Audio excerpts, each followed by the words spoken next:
Ladies and gentlemen, boys and girls, welcome back to the Rewind Gaming Summer Trials 2019. We do apologise for the downtime in the broadcast, but we are back full strength. Me and Danny ready to go, and we're ready for game. This is going to be game number 3 between A-Team and Again.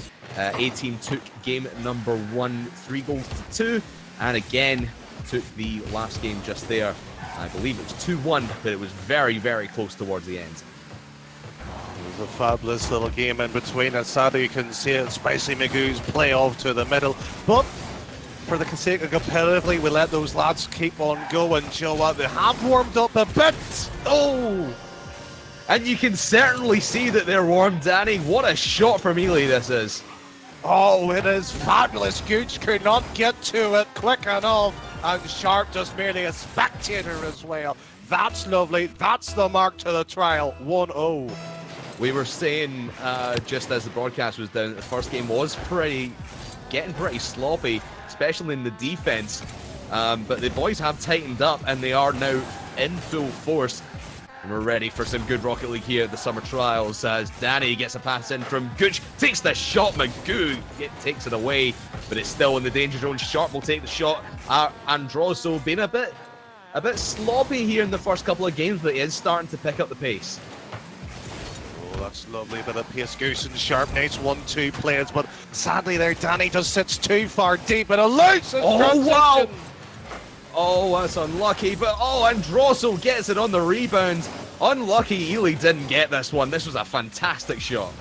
Oh, lovely, as you said. Good position, top right. Gooch, unfortunately, puts it into the middle. Sharp just a little bit too slow to play out reactionary, but 2-0. Good again by Again. No favourites, of course. Let's hope they can stamp a bit more authority into this game for their sake. Of course, A-Team have been hot on their heels pretty much throughout this entire series, obviously taking game 1. And then it was a 2-0 lead for Again in game number 2.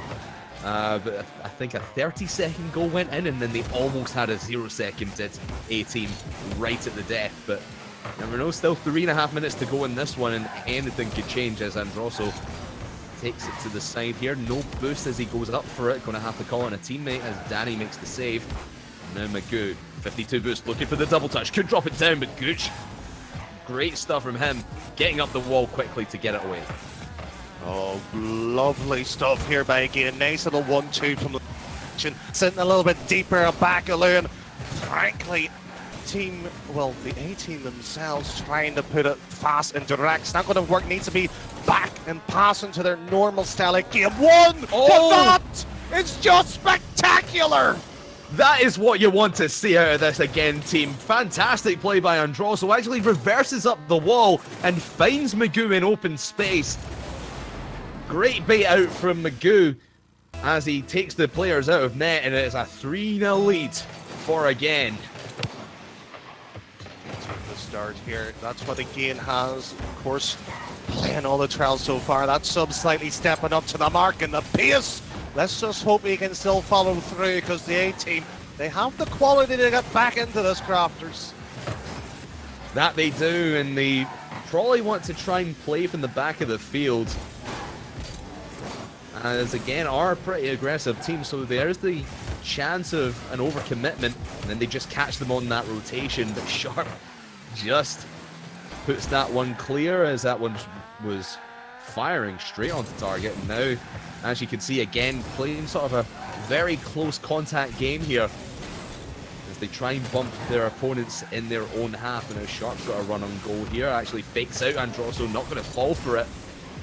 Now takes it round the right hand side for Orange, and A-Team try to set up a passing play in the middle, but Gooch hasn't got any boost on him. Danny and Gooch right in the middle, both together, and that takes essentially one player out of the game. Danny trying to take it on his own. Sharp is there. Can he hit it home? Yes, he can. And it's now a 2-goal deficit. Oh, this was fouled by Danny. Gets lovely with the catch. Goes through the 2. The pass from Magoo. Why was he situated there? Frankly, a bit bamboozling to some of the spectating crowd. But what it is the case, Crafters, it gets in that little 1 onto that little scoreboard. Can they find 2? That's the confidence you need if you're A-Team. And here you go, right off a kickoff. Danny had a shot. blocked away by Ely, and now Gooch trying to find Danny in open space will do, but it's high up. No one's going to get there except Magoo, and now Sharp trying to take a shot on goal. Will actually put it back to Gooch, looking for the double touch. 3-men commit on it. Not going to happen. Sharp now looking for the double touch off the backboard. Magoo is there. Oh, looked for the deflection, but isn't going to get it. Now Danny in open space, can't find anyone. Everyone's back from A-Team. Now, what a play out of the gate from A-Team, trying to put as much pressure on. It's similar to what they did in game 1. Well, maybe similar. That's a lovely passing play. Fantastic, and again the passing plays from A-Team, they have been prevalent throughout this entire series, and with 1:03 left on the clock, Sharp finds Gooch in the middle of the field and is not going to be stopped by the defender. Only a 1-goal break now between A-Team, and again it is very possible that once again A-Team could find the net within the last 10 seconds. Anything's possible, Crafters, but what is the case? Gooch with a lovely play back and forth. Oh, Sharp. You could see that. Oh, you hate to see it, just hitting the post right off a brilliant play, pretty much from kickoff. 2-men commit here, that's not going to happen as Magoo's there to defend. But my oh my, A-Team are going all out on this one. They do not want to be minus series point here. Remember, it is a single elimination, first to 3 in the series. Now Danny trying to squeeze that one away. We'll just let it roll for Sharp. They'll play this low off the wall. 20 seconds now. Sharp looking for Danny, going to get intercepted by Ely. And that's going to cause some problems for A-Team in the background. Maybe some problems, but with that little sort of high loopy ball there, just kills the team. You can see them chasing back the A-Team, but frankly they're transitioning a bit too sloppy. Oh. Well, we do find a 0-second goal, Danny, but it is, in fact, in favour of the other team. It's in favour of again. And just a poor play from Danny. It didn't really matter towards the end. It didn't really have a chance to make it all the way back to the orange half, because I think everyone was pretty darn low on boost. But again, take another game and find themselves on series point, Danny. Yeah, series point 2-1 for a game.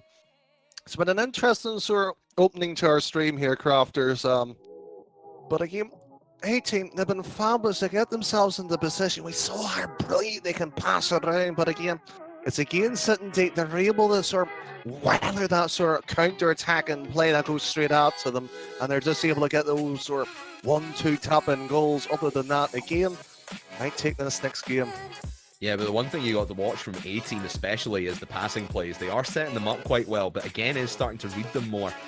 So maybe some more unpredictable plays. And we saw when the broadcast went down in game number 1, we were watching Androsso quite a lot.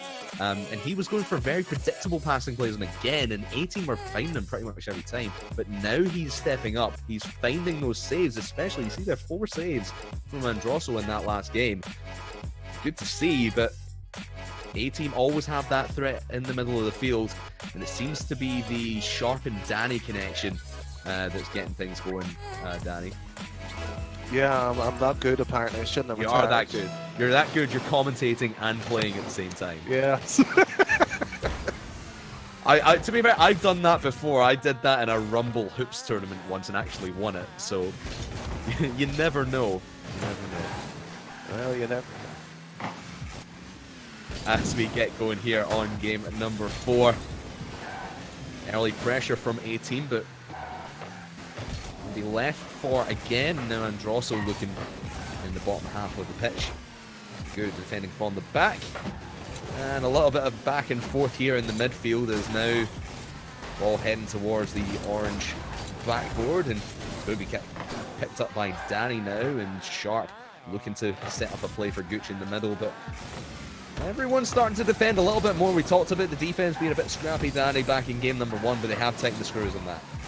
Well, as you said earlier in the last game, elimination factually, of course, so they can't really risk of playing those sort of fast and loose type style we saw in game 1 and 2. So as you can see, Danny's just trying to bring that ball down. The second man will sit deeper and just throw this ball, but again, it's the same repeating trick. It's just repetition at this time. rotations from A-Team are actually fantastic. There seems to be one guy hits it rotates, one guy hits it rotates. But it is opening up a lot of space here for again, and Androsso's going to find the space and find the goal off the crossbar. Oh, lovely from Magoo to get that situated, the bounce just to perfection. To be for Gooch a bit unfortunate positionally, but he got it in target without hitting the crossbar, so some credit there too. Yeah, I thought that came off the crossbar. I saw it just take a sharp turn down, but it actually came off Gooch, like you said, Danny. So just a bit of unfortunate placement for him. Maybe it might have hit the backboard and came away, and they could have defended, but just, like you said, wrong place, wrong time. And now Ely going for a second, trying to find the top left corner. Can't get it on the follow-up. Magoo trying to go for two right now.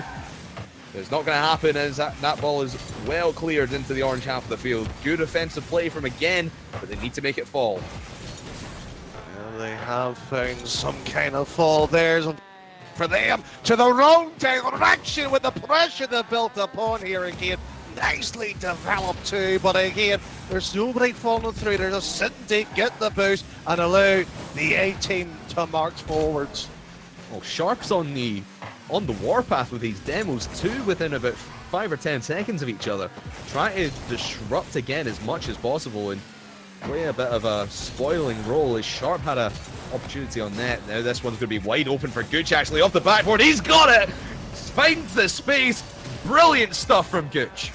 Gooch opened up and frankly gobbled this one when he wanted to. Lovely to see, but again, questionable bit of defense. He starts sitting back, waiting to play that ball, but that's a lack of communication is the only thing I could put that one down to. Yeah, no one really knew who was going for the save there, and it just gave Gooch a lot of space to work with. But now Can again finds the lead once again. Or will they let A-Team in it and potentially take us to a fifth and final deciding game? We'll have to wait and see. 2 minutes 15 left to find out. Possibly overtime after that as well, as Androsso looking for a player in the middle. He found Magoo as Sharp. Oh my goodness! That was Ely trying to get it under the defender, but it doesn't work. Sharp just Goomba stomps it down, and it's away and back into the orange half. It went for just a moment. Well, just for a moment, but give credit. Nice bit of vision, creativity coming through. But it's Magoo's holding that last line of defence and Androsso saving him here, Craftman. It's the same repeating storyline. It's the defensive problems.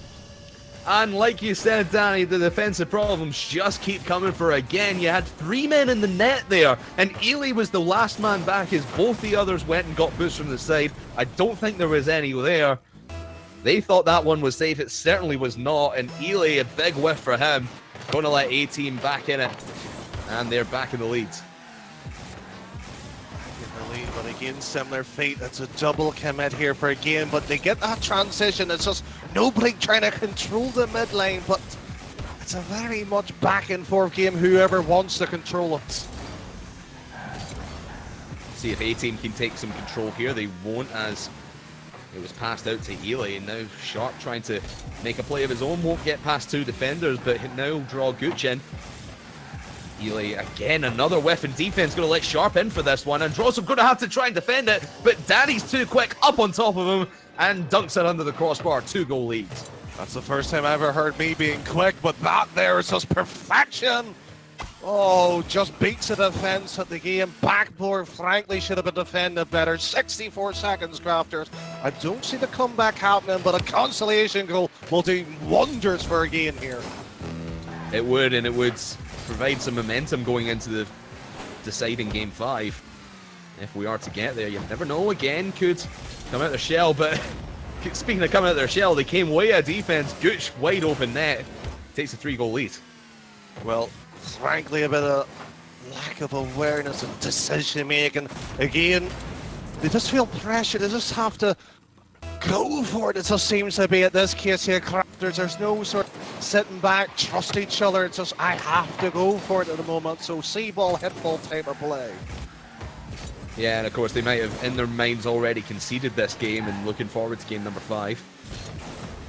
Trying to work out a play style that could disrupt A-Team here, as we've been saying, they've been going for these passing plays, but more often than not, it has come down to, again, mistake. Saw those in the last couple of goals, and here comes Danny over the top trying to get something going. Oh, great double touch from Danny. It's not going to matter in this game, but 5-1, and Danny showing his mechanical prowess. Oh, he's just flexed on the defense on this beauty of a raid. And just goes up and down, simple as it comes, 23 seconds. Very much so, and they have battled back from a lot to be here. Way back in game number 1. It was quite sloppy from everyone, and of course the last couple of games, not the best from any team, and it was again who just kept their mistakes out of it, kept a clean play. And now they find themselves being on the receiving end of having a pretty shoddy defense. And 5-1, looking to be the final score unless something can drop here in the last second. It might, oh, just off the crossbar from Gooch there.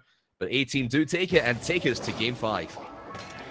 It's been a back and forth series, Crafters. This is neither of the two teams really want to sit here and dominate, nothing pressured into the point. Yes, you have a nice bit of rotation, a bit of passing play here and there, but it's nowhere near consistent to some of the bigger seeds onto our sort of stream tonight here, Crafters. Yeah, I mean, you saw there on the scoreboard, there was about, I think it was 10 shots from A-Team, but only like 3 or 4 saves from again. Just shows you that the defensive plays for them have been letting them down, especially in that last game.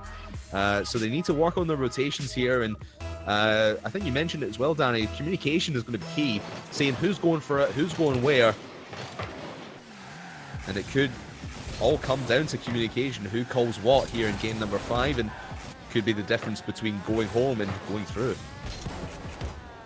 Going home and going through. It's a nice little situation to be put under, but again, it's who can cope with that, and it will try to be again trying to get that early advantage, but it's very much like they're playing an OT, Crafters. It's just one going for the ball, one attacking, and 2 sitting deep again. Yeah, playing a very, very passive game, but now they're starting to commit upfield, and that is when things get dangerous, because A-Team have caught them on this before. They've caught them in this overcommitment. Now Danny's going to try and punish that. Sharp's there. It's on target. Oh, just goes to the side, just off target. And now Ely, I think he had maybe a slimmer of hope on an open net. Danny touches that one down. Not very convincing clear there. But now Sharp's got this in contention. Oh, just gets taken out by Androsso. We're going to let Ely go for this one. Going for the flip reset. Goal! Oh, he almost got it! And Danny, what a save that was! Oh, this is lovely, and the perfection of the save. But again, give credit to Sharp. He's held down the defensive court there. Dribbled it out, got the 50. Should allow enough time for his teams to reset and recover, but it's just a little bit unusual for McGinn. They haven't capitalized on this chance. 2 minutes gone. Or, sorry, a minute and a half gone now. Getting ahead of myself.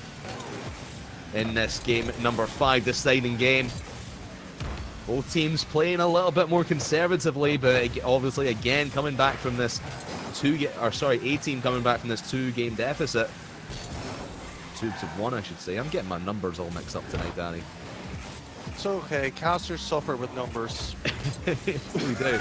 We can just talk about good stuff that happens in the game. We can't actually count. There is the meme of caster math, and we can't add up the scores on the scoreboard right at the end. Either way, we're crunching the numbers here in game 5. As Gooch trying to find something downfield, not going to find anything. It's going to be brought up by Danny now.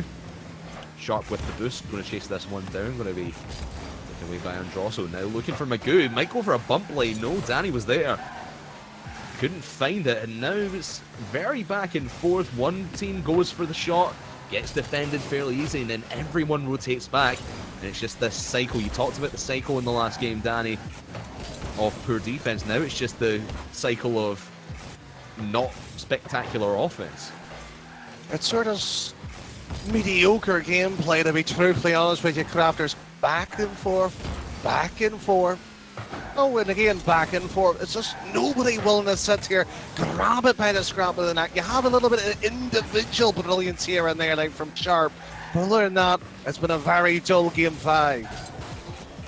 Yeah, no one really want to get too involved with team plays. Like you said, everyone trying to be the hero and close it out themselves as we tick into Minute 40 left. Shot goes on net from Magoo. Has only hit the second shot for again in this game 5. No one really wants to commit. Everyone has one shot except Androsso on the field. Never mind, just on again. Magoo now. Tried that one down. It was actually off the ceiling. Ely can't send it home, but that was an opportunity just gone awry. And A-Team gonna thank the Lord for that one, as that one could have been dangerous. You say dangerous, it was a diabolical of a miss, to be truthfully honest with you. Crafters again, just putting the pressure on, and the A-Team holding the fort, gets that vital block. They have a chance to get out, but it's just again, they're pushing a little bit too quickly. They're now just panicking. You can tell the game of the speed picking up a little bit more faster compared to the 4 minutes prior.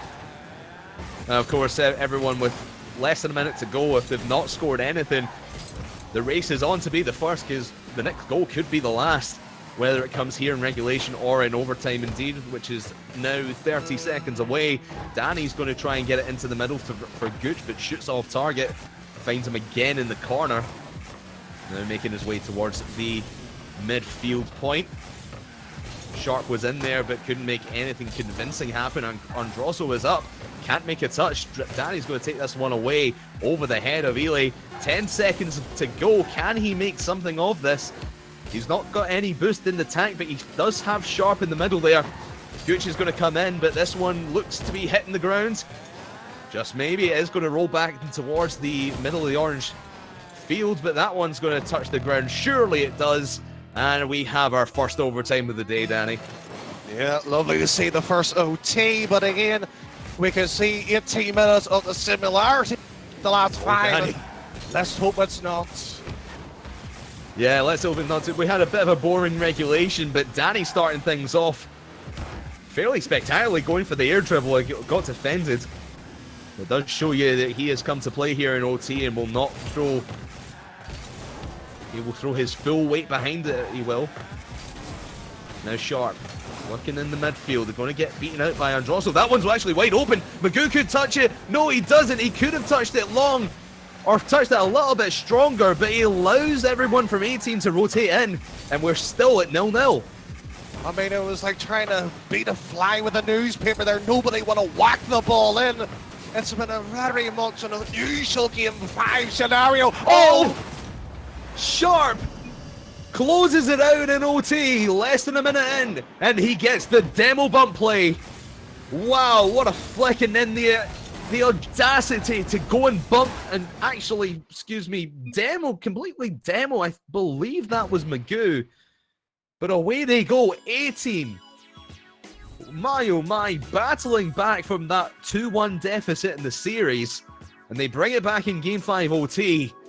What a way to close out this second round of the Summer Trials, Danny. Well, the Summer Trials, they provide some upsets and sort of shockers. I didn't expect again to sort of lose like that, but again, at Game 5, anybody could have won, but Crafters, I think there's plenty more to go here. Yeah, that we do, and we will throw it to a quick break while we get our second game of the broadcast set up for you. We will let you know what that is once it arrives on our plates, off our dinner plate. We're serving you a nice meal of Rocket League here on the Rewind Trials, so don't go anywhere. We'll be back with more Rocket League.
Ladies and gentlemen, boys and girls, welcome back to Rewind Gaming and the continuation of Summer Trial number 3 here on Rewind Gaming. My name's Grappa, I'm joined by Danny Boy, and we are about to get into our third round match.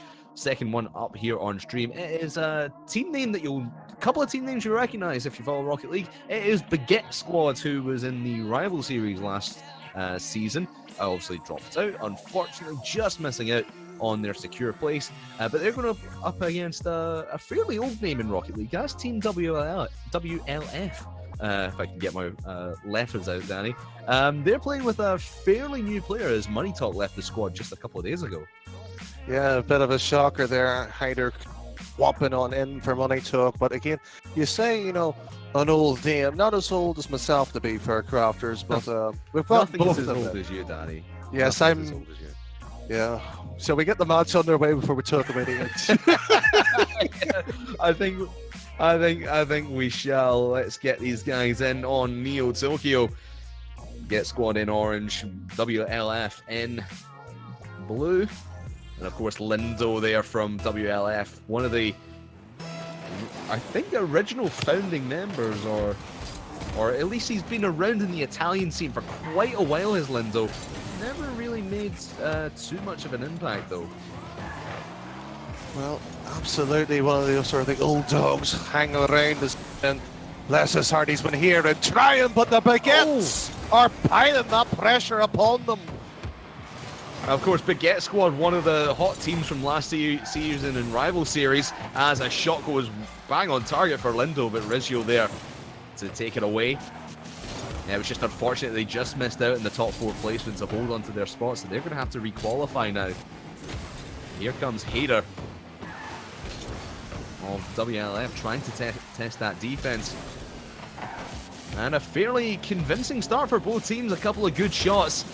Certainly not the slower paced, kind of scrappy game that we saw between the last two teams. Well, it's a much better in performance. Oh, definitely better in performance as a shot comes off the backboard from Swoopin. Actually going to pass it up to Rizzo, and then he follows up his own pass. Oh, it's a spectacular Rizzo there. Just in fact, piling the pressure upon the keeper as well, sort of lock him into defense in that net like a prisoner. But unfortunate for them, the Baguettes are in the lead, but we know how good the French are here, Crafters. Yeah, it's a good old battle between Italy and France. Let us know in the chat who you guys are supporting, what side you're on. As Lindo tries to bring something into the Baguette Squad half for the first time. Swooping now. Swooping down from the ceiling. Hader trying to clear that one away, won't get to it. It'll be picked up by Rizzo now. Swooping, trying to get it back into the middle for one of his teammates, and Yukis is there. Can't contact, and is going to leave it for Lindo to dribble this one away. Lovely bit of pressure moving down. You talk about dribbles, but WLF, they're keeping their formation, and that's a lovely gap to score. Oh, brilliant pass up from CKS, and Hader sends it home.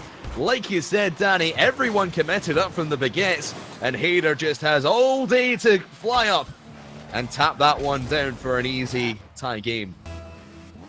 Spectacular Crafters, lovely to see. Concedes, responds in the perfect fashion as well. Are expected to be for a bump, or at least a demo onto the keeper for that play. Didn't arrive, and 3 minutes to come to see who come on to. Oh, that was very dangerous by WLF, but Swoopin can't take advantage as Hader's able to take it away. Into the middle goes CKS, oh, just off the post on the right-hand side. Lindo try to keep this pressure going, and Yukis will relieve it for the moment. Pinch off the wall, and Hader able to pick it up. Lindo lurking in that midfield. The Baguette Squad are going to hold court and hold on to the ball here. Hold on, but Lindo has to be in defence. Does perfectly there. Went too near post for my liking, but gets it cleared on the left. And it's a nice 1-2 situation they had built upon them, but didn't quite work out. Don't really want to commit now after one goal scored each. Now Lindo trying to make a fancy play out of nothing. Will get defended, and as Rizzo now clears it way upfield. Swooping try to follow it. Not going to happen as Rizzo was there. Leave it for Hader. Now try to look for the 1v1 dribble play against Yukis. Doesn't work out. Just very back and forth. We've seen it before, Danny. Back and forth between a couple of teams. Oh, but CKS! What a shot off the right-hand side of the wall. And a great air dribble to send his team into the lead. Oh, he's being absolutely bullied, pressured upon him for the mistake. Does not crack at all. Lovely little bit of creativity coming from the Italian squad, but can they hold on to it? That's what it is, Danny. Just trying to hold on to that lead. And minute 40 left on the clock. WLF have come to life here after conceding early to Baguette Squad. A shot into the right-hand corner. We're going to pinch it out. So we can actually try to look to pick this one up, but it's going to get left for Rizio by the looks of things. Actually, Yukis comes in and causes a bit of confusion, first of all. Swooping now on the backboard, looking for a guy in the middle. Yukis is there, but Lindo's going to win the challenge. Yukis over the top, going to leave it for WLF and CKS to take away. And now coming up to 60 seconds remaining, it's all for Baguette Squad to do to at least tie this one up. Tries to tie it up, but that's a nice little clear down the lanes where it breaks out repetition that was slightly developed for the stage. But you can see the Baguettes, they're slightly getting back into this game, speeds it up as well. But with 30 seconds left, you're going to see their mistaken defense or a bit of offensive brilliance. Oh, it looked to be a bit of a mistaken defense, as Lindo did have a wide open gap. Hader didn't want to really commit on that one, but 30 seconds now, and WLF found themselves in a bit of a predicament as Baguette Squad are the ones starting to aggress now. Oh, big mistake by Rizzo as he whiffs that one. And another one from Baguette Squad whiffing the clear once again. CKS going to leave this one for Rizzo, and Rizzo's going to take it all the way. It's going to be defended by Lindo, and now every time they try to clear the ball long, there's always a WLF player sitting there waiting in the midfield to hold it in their half. 2 seconds remaining, and this one will bounce up but hit the floor in the orange half of the field, and WLF take the first game. Oh, this is a great opening. I look forward to especially the old teams coming back with a little bit of vengeance. It's like newcomers, if you want to call that, but Baguette Squad aren't their experience. They've been at the RLRs, as you said, and you know what? That was a bit of defensive masterclass from WLF at times. Yeah, they seem to have the rotations pretty solid, and it, like you said, it didn't take them a little bit just to get into that game. Baguette Squad were all over them within the first minute or so. They did get their act together though towards the in the second half of the game. But Baguette Squad did look pretty threatening in the final minute. Looked like they might have tied it up and taken it to overtime. Well, tie it up in a case of small slight delay. One of the players slightly crashed as well here, Crafters. So, but unfortunate, takes that momentum away, of course, from WLF, who had the advantage here. So, if you were sort of sitting here, you know, as the coach maybe, what would you be your team talks or trying to hype your team back up? If I was in comms right now, I'd be calming everyone down after that, because WLF played very well, but you've got to keep yourself on that level playing field. Just try and think of every game as going in 0-0. Baguette Squad, thinking the same. You might have got momentum towards the end there, but you've got to bring yourself back down and think, right, starting again, it's 0-0, game number 2, let's get this done, and let's walk all over WLF. Well, that sounds like an absolute plan as well, but I have to give a special mention to a very big unit, the Wall of Defense for Europe. Freddie, thank you very much for the big host as well, and let's see if some of these players can follow your footsteps. Let's see indeed, as the Baguette Squad representing France, of course, have it all to do after losing game number 1. Lindo's going to pick this one up. The commitment from the rest of the team in the defense, but it's not going to cause them any issues as of the moment, as no one was prepared on Baguette Squad for a quick counter-attack. And now CKS flicking that forward. Oh, great shot from Lindo, flicking it on once again, but Rizzo was there. Great rotation from him, and it avoids the early deficit. Now Swooping looking for a net shot, going to get picked up by Lindo. Now Yukis back in the middle. Rizzo off the crossbar. Can't make it home. Can Swooping get it? Yes, he can. 1-0 in favor of Baguette Squad, just like game 1. Oh, spectacular pressure upon it. The screw was turning. It was a nicely grip here by the Big Ed squad. Lovely to see the shots just coming off the crossbar. Could have been in as well, but 1-0 here in Joa Crafters. Good start by the Big Ed squad. And that's what we wanted to see from Big Ed squad, is these team plays. Every member of the team had a play in that goal. And it's just overwhelming their opponents when all three of them are rotating very well like they're doing now. Not much WLF can do about that, except try and be a little bit more aggressive, which seems to be their plan right here and right now, as Lindo took that one into the corner. Now Rezo and CKS going to have a bit of a scrap, and now Lindo actually pitching that one into the middle. Where's CKS? There he is. Hyder's there as well. It just goes over his head, and this might be a clear by Baguette squad if they can get someone to this ball right now. CKS will actually get it, keep it deep in orange territory. Now Lindo back towards the middle he went. Hyder looking for Lindo as he boosted up. Doink up from Rizzo, try to set himself up for a play towards the middle off the backboard. No one committing there from Baguette squad, trying to play it a little bit more safe. They've got that 1-goal lead, but they might want a 2-goal cushion. Well, every team would love to have that 2-goal cushion, but give credit here to WLF and the Big Ed squad there at the midline. A decent sort of 50 balance that developed there, but it gives that sort of 1-2 play once they can follow it. But again, it's the Big Ed squad with the experience who are being the more likely to score after, of course, that opening one by the Big Ed squad themselves. Oh, Rizzo almost scored an own goal off of that. If he touched that, that might have rolled down and off the crossbar and in. Lucky whiff it from him, as he could have spelled disaster for the Baguette squad. Doesn't go in that time, and Lindo and the rest of WLF will play from the back once more. Hader in the middle, look for Lindo, swooping. Easy enough save as they're playing fairly close shots. Oh, off the crossbar, that might have gone in from CKS. But now it's going to get cleared by the entire Baguette squad team. Rizzo had a shot on net, doesn't fall. Hyder gets the save. And with 1:40 odd left on the clock, WLF in a bit of a predicament, looking for any way through this Baguette squad defense. They might have found it. Oh, CKS. Great shot down from him, but Rizzo able to fall on it. Oh, the great question of all time in that situation. Do I go low or do I go high in that situation? And frankly, that's a beauty of a transition. Just need to put it into the corner to have its full effect, however. Just the accuracy from WLF shots had been a little off. No goals scored, but they've had 7 shots between them at this moment in time. Got to be more now as Hader taking this one towards the middle. Lindo's there. He's been doing a lot of the offensive plays for WLF. 4 shots to his name.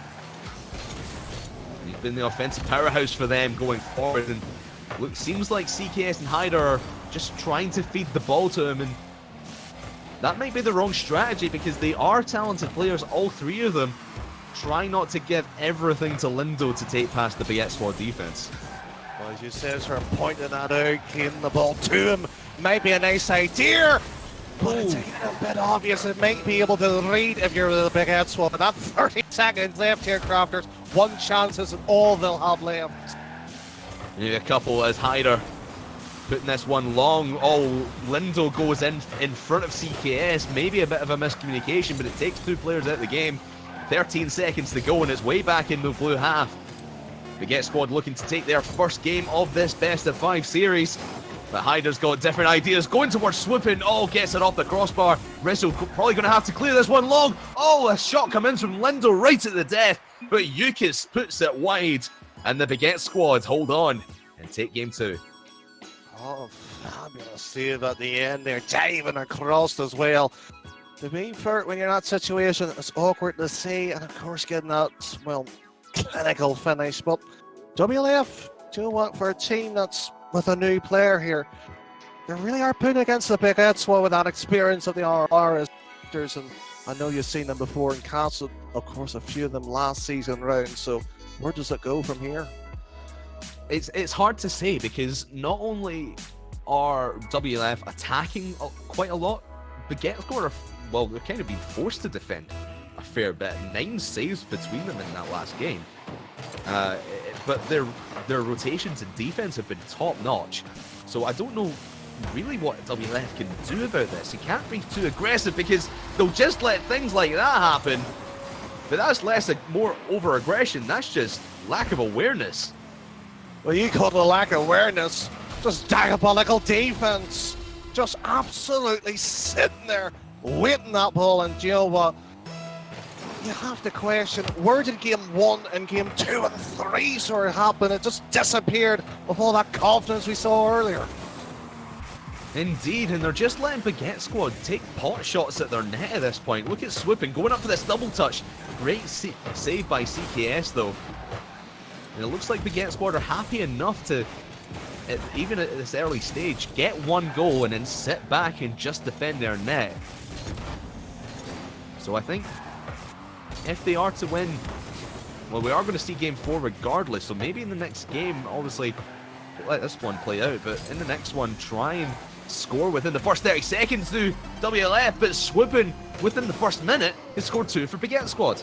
Oh, that is just a masterclass by Swoopin. Sees the keeper, CKS pops it up and just brings it on to the inside. Yukas is there as well for the pass, and frankly, the keeper bamboozled after that play.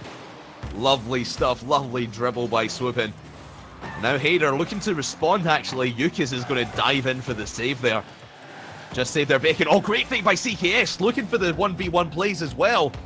Don't know who he got, but you can see they're taking inspiration now from Baguette Squad. Swoopin going for the 1v1 dribble and CKS looking to go for the 1v1 fake out.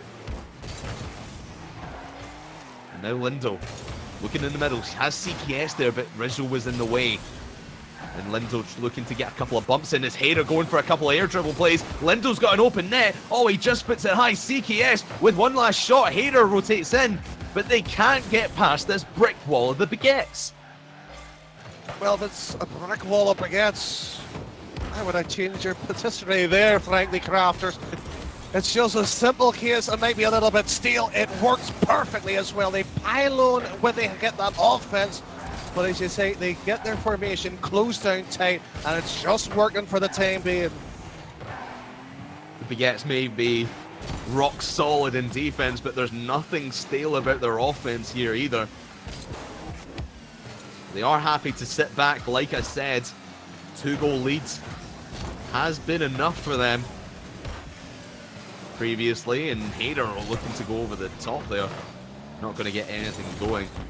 CKS now find any scrap of someone in the middle. Everyone was on that left-hand side of the field as the ball was coming to the right. So no one in a good position to shoot. It's just going to give possession straight back to the Baguettes. Swooping off the backboard, going to leave that one for Hader. It seems that WLF are bunching up quite a lot. They're not spreading themselves wide, and that can work sometimes, but really you've got to watch where the ball is going. And the communication between these guys is not what we saw in game 1. Well, there's also to point out, Hader's just completely stopped, so it could be something put through the comms as a sit back and it's a 3v2 scenario. Unfortunate it's made as be! Oh, cruelty being that at all. Very cruel, but of course the game's been going on too long, so we have to keep going. But what a dribble here from Yukas, right off the backboard. Doomsday Dish inspired. And Doomsday obviously playing this tournament. He'll I don't know if he's out yet or not, but he'll be proud of that one. Not quite a Doomsday Dish, but in a similar vein. 3-0 now for Baguette. The WLF trying to make something happen in the last 2 minutes. CKS into the orange half, and now down to Hader. Lindo now trying to shoot on net, but again this brick wall stands in his way. And the Baguette Squad, 5 saves between them, 3 for Rizzo, 2 for Swoopin, and nothing is getting past them today here, Danny. Oh, nothing, but that there would have been something to motor them along. You can again, the chances here, WLF. The Italians just lacking that little bit of quality. They need to start change their attack or something a bit differently. Playing too much against and in front of them. And they're sitting deep or right now, a demo or two, but their defense, Oh, you can't fault the Baguettes on this one. You really can't, and they don't even really need to attack at this point. They can just sit back and defend, but they're looking for 4. Rizzo was trying to get it in the middle for Yukis, but drops there. With 40 seconds left, 3 to score for WLF. Not really going their way. Oh, might have gifted it there as Lindo to CKS. But again, the rotations from Baguette Squad are so clean. Even in the most chaotic of situations, just like there, they hold their rotation and actually manage to clear it away. Talk about clearing away, it's just perfectly sort of situated in the form of Baguettes here, but WLF, I don't know if you sort of noticed, but it's not one there, and you see both of them sort of sitting too deep as well, and it allows us quick counter happen, but they're 3-0 down. I think their heads are in the next game, to be truthfully honest with you. Yeah, 2 games to 1 for the Baguette Squad. A pretty dominant showing here in game number 3, looking to carry that momentum through to game number 4 as well. It's not looking good for WLF, and I think Lindo needs to start stepping up. I said it in the last game that CKS and Hyder were trying to funnel their offense through Lindo. It wasn't really working out for them. They're trying to get everyone involved, and for me, Lindo needs to start finding some passes as well, because, like I said, CKS Hyder passing to him, but Lindo's not passing away. He's trying to score the goals himself. He needs to start getting the rest of his team involved in these plays. Well, get their team in form of those players, but while it is the case, Crafters, it's elimination here for the Italians. That it is, as we go into game number 4. 2 games on the trot that WLF need to win. Hyder looking to start things off right, but just doesn't make it fall under the crossbar. It's a great start for them, but they need to start scoring goals. Offensively, they are getting the ball in the correct position, but they just can't make it drop into the net. Well, that right position, they finally sort of follow through with the next 2 touches. The only time the Baguettes would actually look a little bit shaky in that defense is it's a double commit, a bump, or just a lack of communication. But that's happened in least recent memory. Upon this! Oh, CKS! Oh, I thought he might have saved it right at the end there. But this shot from Swoopin, it was never really intended to go in. It was there to bait out Hyder, as you see, and Yukis was just lurking. Knew that one was coming his way. CKS makes a heroic effort to try and save it, but nothing was stopping that one rolling in. 4 minutes 20 left here in game number 4. And the Baguette Squad picking up where they left in game 3. Picking off where they left, so that's a nice little bit from WLF there. Finally coming out a little bit more meeting behind their judges and players. Just unfortunately, as you said, Crafter, team upon team, just not finishing it off. And Lindo was getting there, but there was 2 people, CKS and Hyder, both there at the same time, and if one of them was maybe out, maybe if I was going to say maybe if one was out, he could have helped Lindo, but Hyder actually helps Rizzo score this one off the backboard, bounces perfectly for him, and Lindo can't make it back in time. One of the most experienced players still got beaten by that one. It's just so cruel, unfortunate. But again, they have to go for it. At this point, just throw everything you have. The kitchen sink, Crafters. Oh, it seems like Lindo and CKS are throwing everything. The kitchen sink, the towel, maybe not throwing the towel just yet. The toilet, the fridge. They're throwing everything. Great air dribbles from both Lindo and a nice little cheeky bump from CKS, trying to make something happen, but still nothing. And they've not scored since game 1, Danny. It has been 2-0 every single time. Or has it? Did they score in game 2? I might have been mistaken there. Well, 3 minutes left here in game number 4, but still no score for WLF as they're 2-0 behind.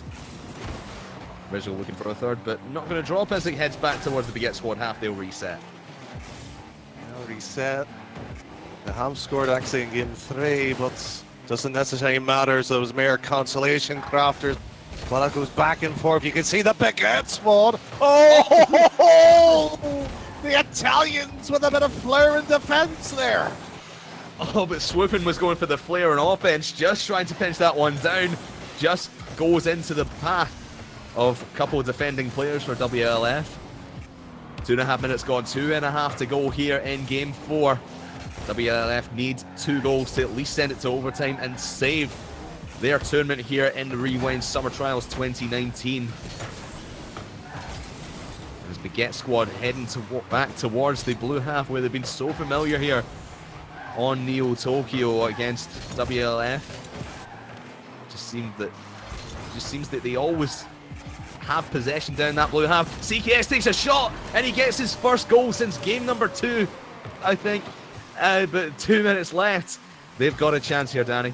Oh, they have a chance. Brilliant little play. Shot in a volley. And 2 minutes is just enough time. That gets the motor and going, a bit of confidence. But can they finally build upon to it? That's going to be where it all falls apart. Yeah, I can't confirm. It was only 1-0 in game number 2, so that is their first goal since game number 1, where they took it home 2-1. Now CKS actually looking for a second to tie this thing up. 100 seconds now on the clock. No one's there in defense. Rizzo will have to rush back. Could have been a sticky situation, but he manages to get himself free, dribbling down and wasting some time off this clock. Precious seconds coming off the board for WLF to try and make something happen in the last minute and a half or so. Swooping wide open, and everyone trying to defend the shot from Rizzo, but it's going to be Swooping taking home the bacon here. Well, I'm pretty sure our little bacon in the broadcasting booth will be happy to go to a good home. The Baguettes themselves are quietly enjoying that because this is the pass originally from the wall that's set up to the play. But you know what, Crafters? I'm so glad to see our bacons went to that good home. Yeah, we're running a campaign. You can adopt them for £2 a month, or actually for a $4.99 subscription here on Rewind RL. That's how we fund our tournaments. Yeah, you can adopt a bacon. 50 seconds left now, coming up for that. Baguette Squad still in the lead by 2 goals. And Hyder looking long. It was wide open, but he was well defended. Now it's out to CKS to try and make something happen. Lindo in the middle, try to challenge Rizzo, not going to happen. Hyder to the left-hand side, and everyone from Baguette Squad just try to throw everything they have to stop the breakout, and they do with this one, 4-1. And Yukis gets his second here in game 4. Oh, nothing really much to say about a bit of desperation slipped in. You can't blame them either in this situation here, Crafter. The Baguette Squad looking dangerous, looking a little bit of their former selves, but can they win the trials itself?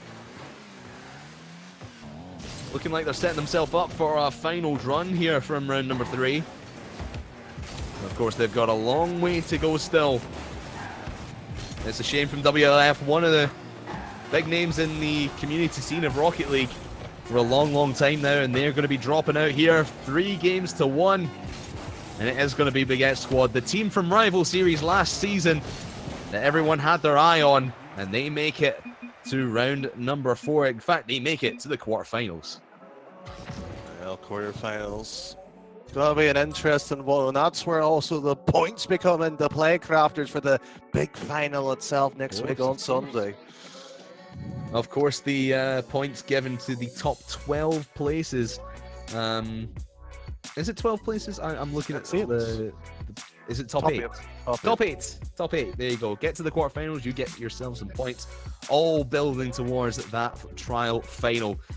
A little bit later on, of course, we have one more trial on Saturday coming up, and of course that'll be the team's last team, the last chance for the teams to get points to build towards that final. But of course, we'll take a short break as we get our next game ready to go. It's going to be Team MCES against Flop Resort, so don't go anywhere. We'll have that right after this.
Welcome back, ladies and gentlemen, to Rewind Gaming and trial number 3 of the Summer Trials 2019. My name is Grafman, joined by Danny Boy, and we are about to get into our first quarter-final matchup of the day, Danny.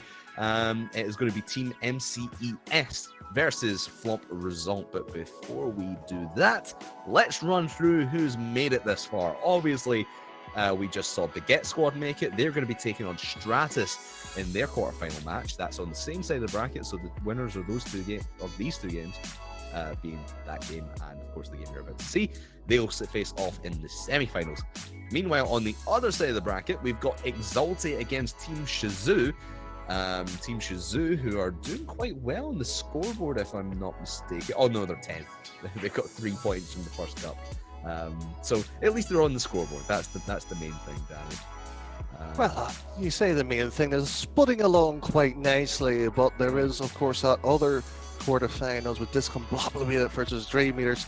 But do you know what? We've been teasing and tantalizing about this one here, and do you know what? Lovely work from the Bacon himself. And if everybody has been enjoying it, don't forget to follow. And if you have your Amazon Prime, feel free to help, of course, here at Rewind. But well, it is the case. Did you have the Flump here? Unusual the name choice here, but Flomp Result. Flomp Result. I don't know what it means. Nobody knows what it means, Danny. Anybody in chat can be able to help us? Yeah, give us your suggestions in chat about what Flomp Result actually means. It might mean something that we're just too, not French to get. I guess it's French. I'm not entirely sure on that one, Danny. Oh well, Bacon's actually asking God's Miller what Flomp Result is. We're hit the Flomp Result. Okay, it's an interesting idea, but well, it is the case. We do have, of course, did win, of course, week 1 semi-final in the Cup too. So decent results here, but Crafters, let's not even bother with predictions. Shall we release the players? Yeah, let's release them onto the pitch. By the way, just a side note. This is my first time looking at the bracket really since the first couple of rounds. Doomsy's out already because of course he is. Round 2 lost 3-2 to Dream Eaters, who we might see in the next game in the semi-final on the other half of the side. But again, we'll put that to one side. Let's get these players in and ready to go as we load them in here on Manfield Night. Beautiful, beautiful stadium. One of my favorites, probably my actual favorite. But let's get the things going here. As Flompersont is in the blue and MCES in the orange. And like you said, Danny, MCES actually took home the gold back in trial number 1 last Thursday. Can they go on a bit of a run here and make themselves eligible for the finals? Because they do have a few points behind it, Danny. Oh, absolutely decent enough. I was saying obscure maybe 1 or 2 points, and they'll definitely get it here. But against Smilotho and Nolly himself, of course, are as quality players themselves. It might be a difficult night here for them, Crafters. And of course, Flompersont, names you very well know, especially from Gfinity Elite Series. They have the potential to make it through the play-ins and maybe even grab themselves a rival series spot at the end of the day. We'll find out in the qualifiers a couple of weeks. Of course, that's what the trials are for. Get yourself ready for it. We have one more trial on Saturday if you still want to go and sign up for that.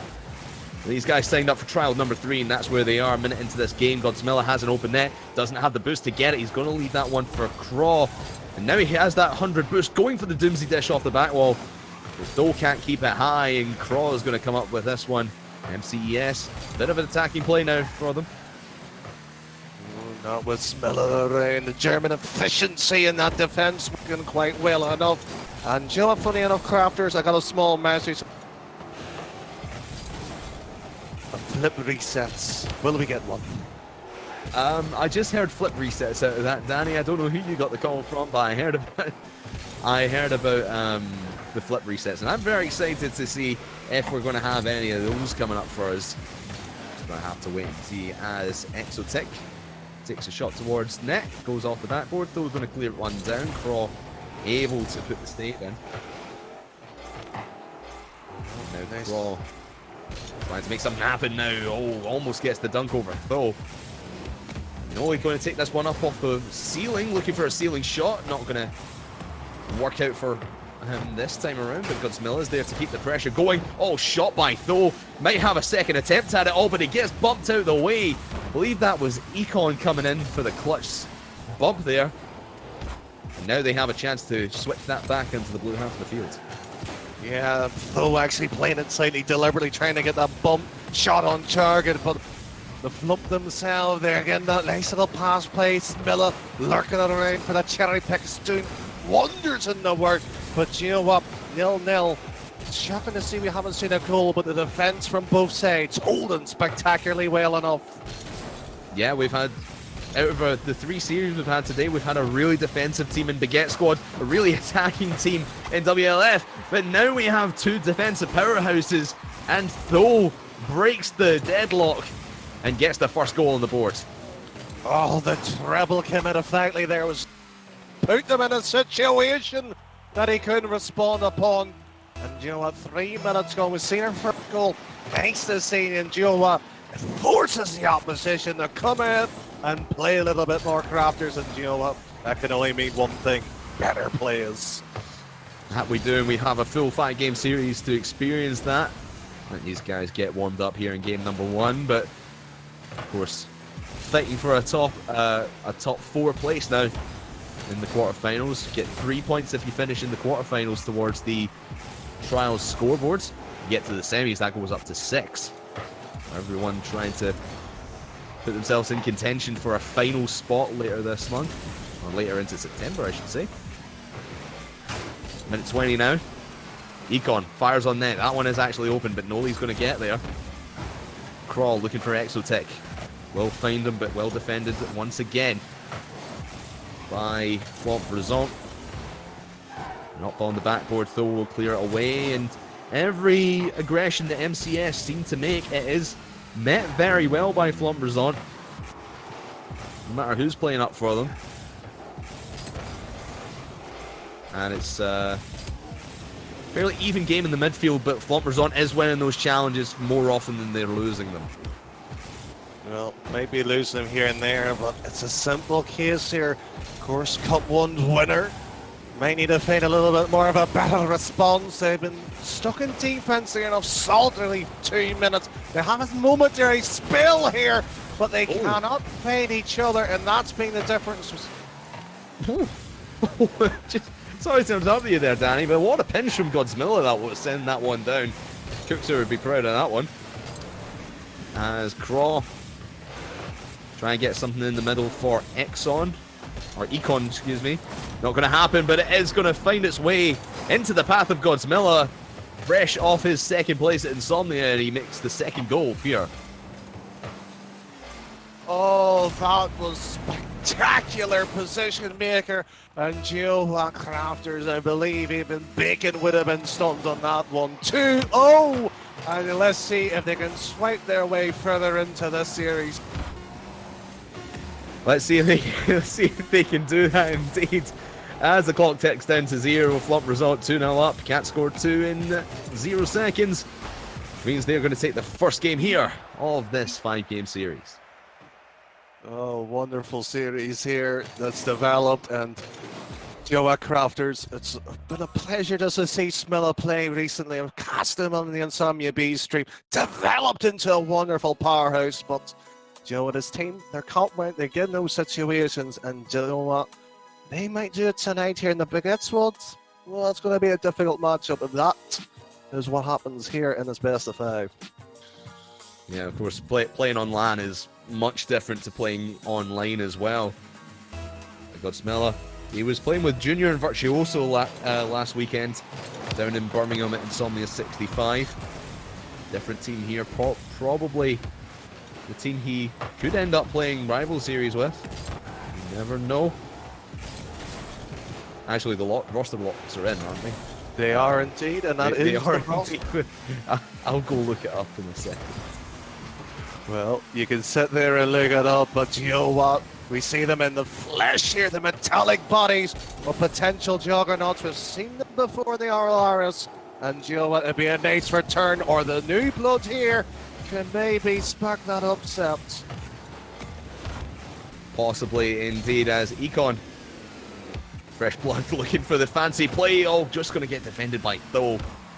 And now Crawl looking to keep the pressure going, but Noli's up there to clear it away. Exotic is the correct way you pronounce that name, not Exotic. As we are a minute in to this game number 2, and no further progression yet for MCES.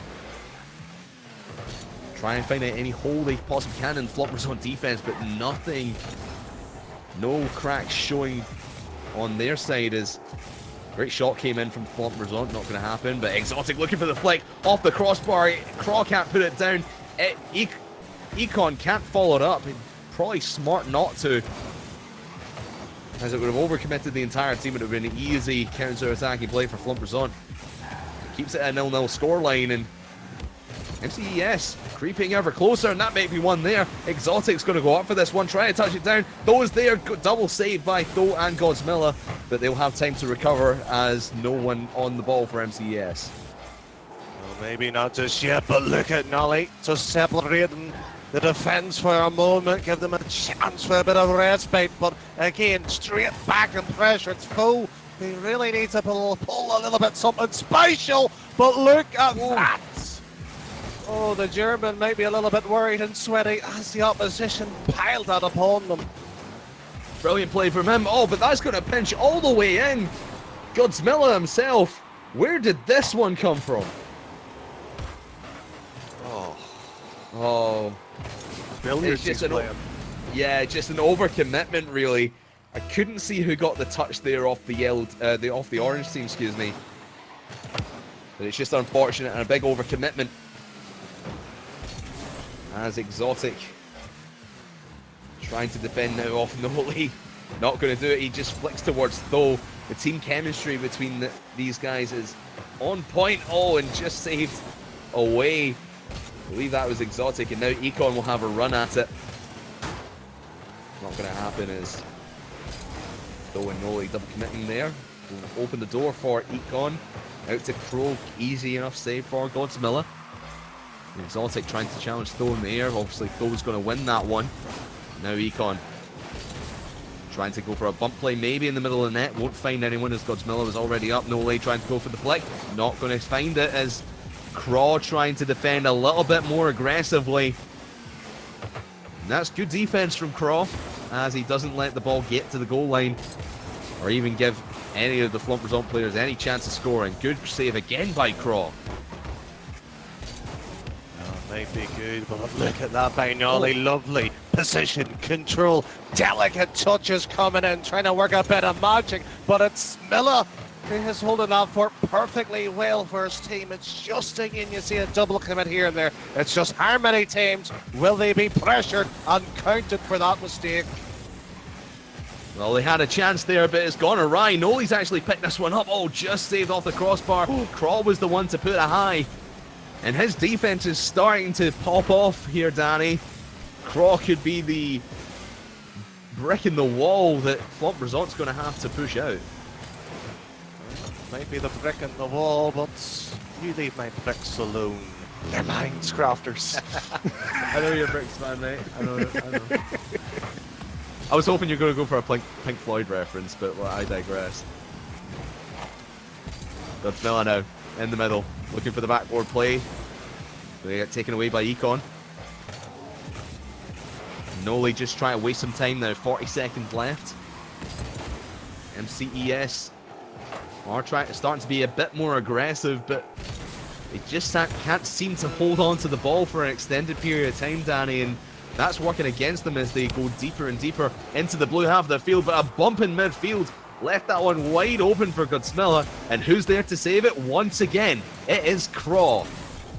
Well, you put it as simple as that, but again, the situation for, of course, Cup winners MCS, they just rely on Craw too much, and frankly, they had 30 seconds. They should have thrown well.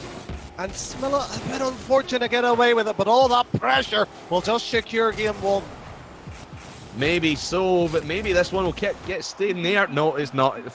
They'll just Goomba stomps it down onto the ground, and Flumperzone take that game fairly convincingly, even though it was only 1-0. MCES just can't find a gap in that Flumperzone defense. Well, can't find it. It's just a simple case of offense is just simply being put onto it, but give credit, it's Miller working that sort of pump defense, 1-2 passing plays, so lose the legs and not have a quick shot, pop the keeper out, test him and just close him down as quickly as possible. It's the same type of coming in and out here, Crafters. Close Miller down, and this might be a different series. You can't be counting out Thow and Noli because they've had some great plays of their own. Yeah, the MCES need to start working a little bit more as a team as Exotic tries an Exotic play off the backboard. It's going to leave one man back in defense, but of course it is going to be Craw, who's just been an absolute brick back in defense. Exotic trying all the fancy plays, and Econ just trying to pretty much sitting there and watching. I think MCES could utilize Econ a little bit better, because he's not really been a factor in these couple of games. Try to see if he can make his way into the game here in Game 3. Trying to make it away, but again, that defense here from MCS, they're just relying on Craw, and it's a fact link just not quite working out. Need to let him a bit loose and wide, but as you said, he hasn't been in those situations, getting themselves into the play, and it's allowed, of course, the Flump to run rampant in that offense. That they are, and Thow just shutting any offensive play down before it even develops from MCES. That one is trickling towards the blue backboard. Of course, Thow's there to pick it up. Exotic trying to challenge, but he's pretty much 2v3. Or 1v3, I should say, but Craw's there to lend a hand, and now Exotic trying to predict where that one's going. Just falls short of it. And now Thow try to bait out the entire defense. We'll get Craw to move, of course. And it is pretty back and forth at this point, Danny. And MCES really not wanting to commit too far on this one. They do need this game to at least stay in the tournament for now. At least seems like Noli was trying to flick that one round, but I was going to say, it seems Flump are happy enough to sit back as it is as well. It's a simple case here that MCS are down by 2 in the series. Frankly, have to come and play for 3 straight games without mistakes. So they're one that's played the longevity in this sort of series, in this particular game, and just wait for the opening. Could have been an opening there as Godsmilla wanted the touch off of him to put it under. Might have wanted to go for the bump play on the keeper, but regardless, 2.5 minutes in, 2.5 to go. Coming up for that now. Still 0-0, no score here in game number 3, but it might be a score there. It does. Just after the halfway mark, Godsmilla slams it home. Oh, Smilla. What a touch to go straight past the 2. And you know what? It shouldn't be a surprise. Craw wasn't in defence. The goal goes in, Crafters. That it does, and it was just wide open play from MCES. Now they're looking for a quick counter off the kickoff. There was only one player back in net for Flump off the kickoff, but they do recover well. Now Godsmilla looking to try and make it a 2-goal cushion. Off the backboard, Econ's going to try and get it away. Not a great clear as Noli and Thor are there. They both commit, but Tho does get the communication through and leaves Noli to go for it, and he'll rotate back to defensive position, but not quick enough as Craw's actually going to take a shot from the left-hand side wall. And it at least sets it up NCS for a couple of attacking plays here, Danny. It's not really an attack, and it's just simply dealt with by Noli. And look at that by Tho, the transition just on point as well, and that, oh, slightly too wide. They're using the mid-lane test and pull one out, but they need somebody to follow it up. Oh, that was wide open for Craw. I don't know if he had any boost for that, but that was in a great position for him to just come and swoop in and tie the game up. It does head back towards the orange half of the field, and MCS need to start playing a little bit more aggressively. Econ's actually got it through a couple of players, but Noli's going to be the one to deny the goal. Exotic into the middle, finds Craw, he's there in the middle. Powerhouse in defense and gets the goal here in game number 3 to save their tournament. The battle between Craw and Smilla, the two sort of star men to keep your eyes for. Craw moves up, goal. And Joe what? It's a servant to see the 2. Most defensive player gets the goal, the third man cleaning up the players. 60 seconds, however, Crafters. It could swing back and forth like the pendulum it has. It could all change, like you said, Danny, within this last 50 seconds. As Flump, even before that goal, they were starting to get a little bit more aggressive. Noli fakes out one, try to go for the solo dribble play. He's got one man to beat, doesn't make it because he gets eliminated. And it allows MCS to set up their offensive play once again. Craw here from the left-hand corner. Takes out Godsmilla, but that ball's clearly in possession of Tho. Trying to get up to Noli. Exxon looking for Craw, trying to slam it home. Godsmilla able to rotate back, and Craw, oh, could have touched that one down, at least set it up for Econ. Well, let's keep it down here. 15 seconds left. Overtime lurking in the distance. But Tho is there, and Noli try to go for the double touch off the backboard, won't happen. Rolling back towards the Flump Resort side. Could be overtime here in game number 3, but that one's going to roll in the middle. Could have been touched up by a MCS player, but we find ourselves in overtime number 2 of the day, Danny. Oh, OT, dangerous. And you know what? Elimination as well. That's not what you want to see. But there's immediate opening pressure as well. Just what you need as well. Just keep this going for 30 seconds and see where it gets you. It's worked out when they've committed quite a few people. They need to be careful of that dangerous misrotation that could come in if they commit all 3 players to the play. But at this point, if you're MCS, might be thrown into desperation mode. Maybe not so if you're in overtime, you can kind of just play your own game, but you got to stop Flomp before they get on their stride. That one's back into the middle. Econ, just turned around. And Exotic trying to keep as much possession towards the blue backline as possible. But Nola able to relieve the pressure for now. Crawl looking for in the middle, finds Exotic. We've got one man to beat, Godsmilla. He will save it out just off the crossbar. Nola trying to send it back long. The MCS applying so much pressure now, Danny. They're keeping the possession when they're down in the blue half, and for me, it's only a matter of time until they could potentially get one goal here and send us to game 4. Well, you talk about the pressure. It's been on point so far. They've got that situation. They've been forcing a mistake here and there, and you see the crack in the defense. But again, talk about Smilla and Crawl. That's the two you want to keep your eye for. Because if it's a mistake or a bit of offensive play, that's going to be tantalizing to the eye. It will come from those two. MCS go for a lot of these long clears, but they're getting negated by the fact that Flomp rotations are fairly solid. Always have at least one man back ready for that, but they're not ready for that one. Though just rushing and taps it against the backboard to clear it away, but it's still all offense for MCS at the moment. Though will relieve it for now, looking for a demo perhaps. As Exotic trying to take this one away. Godsmilla going to easily intercept that one off the backboard. Econ will clear into the path of Though, so it's clear give up possession game right now for MCS. They're playing it, I wouldn't say to perfection, but it's not a style of play you really want to perfect, is long clear and give up possession, but at least they're not conceding. That's the main thing here, Danny, as we tick over 2.5 minutes gone into overtime. This one turned into a big slogfest. Well, the slogfest, our digital bacon knows quite well enough with the longest OT. But again, it's that sort of 1-2. Who will make the defence? You can see it. They're just playing that sort of long ball, as you say. It's nice to get that sort of distance between it, but nobody felt not willing to risk the men up to the play. So as how long they're willing to play for it, or how they're going to see their opposition adapt and try to put them under pressure. But that mistake there might open the door.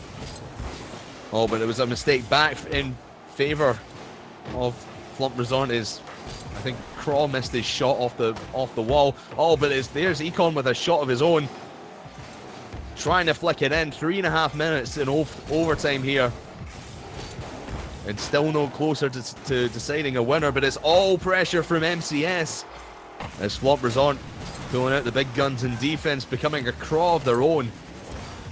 As Craw flicks it over to Exotic, looking for the touch under the crossbar, going to get defended by 2 players. Could have brought in one more, and he did bring it in. Just wasn't able to make the touch. Godsmilla was there to defend. But look at that, Nollienful Galley here, deliberately sort of sweeping type action in defence, trying to rotate into it, make sure at least a 50 goes their way if it goes into that challenge situation. But we're approaching 5 minutes here, Crafters, and you know what, we haven't even come close to a crossbar hit. Oh, but we could have came close to a goal there. Godsmilla fires straight on target, but great save. This one's actually open. Oh, fakes out Noli, could get it through. Noli's there. Godsmilla makes the save. Econ now trying to keep the pressure going. It's up on the backboard, slow down, not going to be picked up by any MCS player. It's going to get cleared. And now finally Noli tries to take a bit of possession away from MCS. Econ was trying to keep it going. Noli gets a flip reset off the ceiling. They're not going to make much of it. And Godsmilla puts it back into the middle, and we have indeed reached 5 minutes of overtime. 2 games in this game number 3. Are we any closer? We might get one here. Econ fires on net, though able to defend it, head it out to the right. But again, MCS holding possession down here in the blue half of the field, and it's giving them so many opportunities. 17 shots in total so far. Oh, this is spectacular. These are the type of games I love, Crafters. Back and forth, here it goes. Who's willing to be brave when it matters the most? And well, we've seen really, realistically, 2 chances. Who will be emotionally drained if it goes into game 4? Because you can see the Flump. They want to finish it! And that will be it. They defended for their lives, 16 saves to their name in that game, but 17 shots apparently isn't enough for MCS. But it's just enough for Tho, 4 for him, and crucially the overtime goal. After 5 minutes of overtime, Flaunt-Bressant moving on to the semi-final round. Well, must be, and Magoo must be the smartest man there. Wonder did he read it at the end of it, but Craftmans, that was a series treated as well, and you know, we got an additional game without even asking. Exactly, and we kind of expected Flaunt-Bressant to do the 3-0 sweep. I didn't expect them to do it in that kind of fashion, where every game was very, very close, especially that one at the end. MCS came into their own. I can't believe 17 shots. I don't remember the last time I've cast the game that had that many shots in it. Never mind a 5-minute overtime. But of course, Flaunt-Bressant, only 16 saves to their name, and they managed to get it. That's going to be heartbreaking for MCS after all that offense. We talk about all that offense, but the semi-final coming up, approaching, exalting the defending champions, or will they be a party through the disco combobulators themselves? We'll see you on the other side.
Yuck.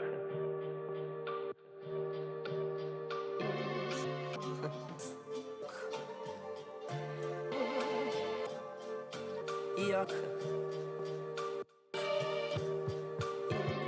The look of love is in your eyes. A look, your smile can't disguise.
welcome back, ladies and gentlemen, as we progress into our semi-final round here on the third summer trial here on Rewind Gaming. My name is Craftman, joined still by Danny Boy.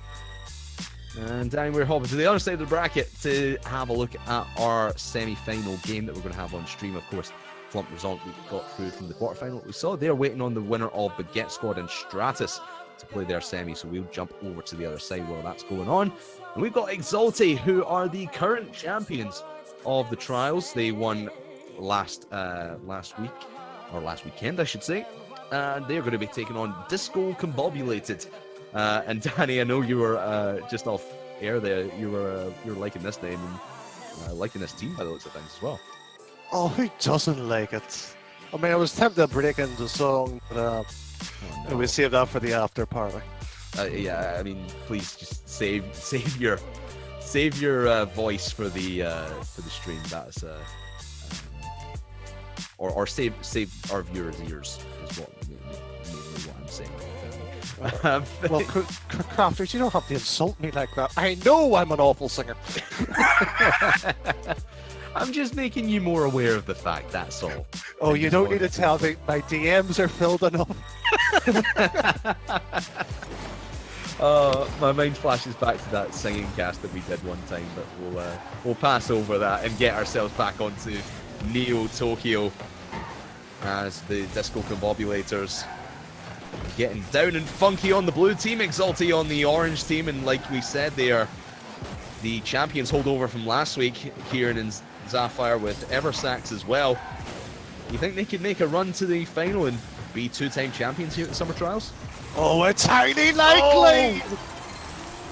I mean, if they play exactly like that, that is what you're going to get, ladies and gentlemen. Great touchdown from Kieran to open the scoring here within 30 seconds.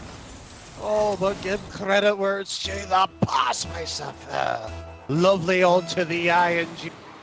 I think Disco might be ran out and outdid it with that play. If they call them outdated 30 seconds. The Disco Revival is surely on, and we've still got at least 15 minutes of Rocket League to play. Well, maybe they can get their groove on, baby, and let's get it going. I would promise it's not going to be like that for the rest of this series, but I cannot guarantee that, ladies and gentlemen. It's Eversax looking for the shot from the pass, and Kieran Zafir over the top can't make it drop, and Virtuoso is going to be able to pick this one up and get Discoing down to the orange half of the field. The Relenting Wave trying to squeeze it home, but no chance there as angle's a bit too tight for him and his car just wasn't in the right position. He's now the fall back in trying to defend the Exalti attack. Trying to pass back and forth, but give credit to defending champions doing decent enough here. Sort of absorbing all that pressure, but again, you'll see Kieran and Sir Sapphire trying to tinker it around on that offense.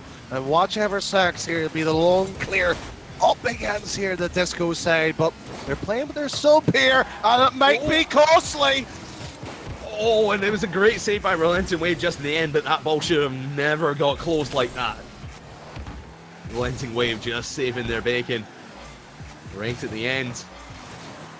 Kieran trying to find that one up on the wall. It's going to get cleared away by Demenza. Relenting Wave trying to play a little bit of defense. Oh, what a great prediction from him. Great pre-jump as he saw the shot coming in from Eversax.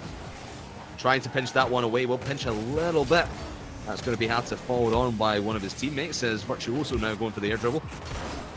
Not getting really anywhere close to the Exalti net or the guys from Disco Combobulated.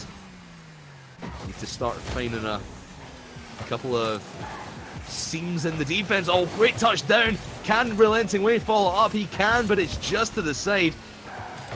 Exalti showing great flashes of defense in the face of the Disco Combobulated offense. Well, flashes of brilliance. Again, it's a double commit here from Exalti. You have to be careful. But again, the Belgium and the Swiss working in tandem beautifully. But again, We'll see if that Disco Squad can put that final piercing blow into that Exalti defense. Can't do it this time around. They'll try and set up from their own half. Here comes Demensa. Back off of it and let Virtuoso in. Relenting Waves there. Kieran finds the prediction and sends it back home to the blue side. Demensa had already rotated in. Zafir now looking for Kieran. Great interception by Virtuoso. Big names here in this game. Virtuoso obviously playing in a couple of big tournaments. Bigger tournaments, I should say. Zafir. Out of boost, looking for a teammate. He will find Eversax, but he won't find the net. He'll just find the crossbar, and that'll get let away. And Disco Combobulator's looking not too great in offense, but they're holding together in defense so far. No real threat put on by Exalti here in the second half of the game. Well, it's been a decent opening game. You talk about big names. And you know what, Virtuoso, Ireland's sweetheart when it comes to things. Zafir from TCS, a lovely defending champion he is from there. But he nearly gets that second goal to give that sort of comfort, the security. But sadly, from the sense of Disco, they cannot feign away of their half just yet. 10 seconds left. Deep in the blue half, and Demensa trying to clear something downfield. It's not going to happen. This one is going to drop inside the blue half. And that will be the first game in favour of Exalti. Oh, maybe unless Virtuoso can make some magic happen here. Relenting Wave will clear it down. Zafir just going to touch that one down. The clear was just off target. And Exalti take game one. Well, Exalti doing well enough, and you know what? We've seen him play with the sub last time around on Sunday. Zafir, he's fitted in beautifully. He's a wonder.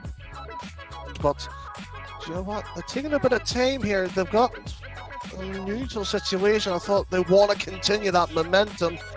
But it's Disco who really has a lot of questions.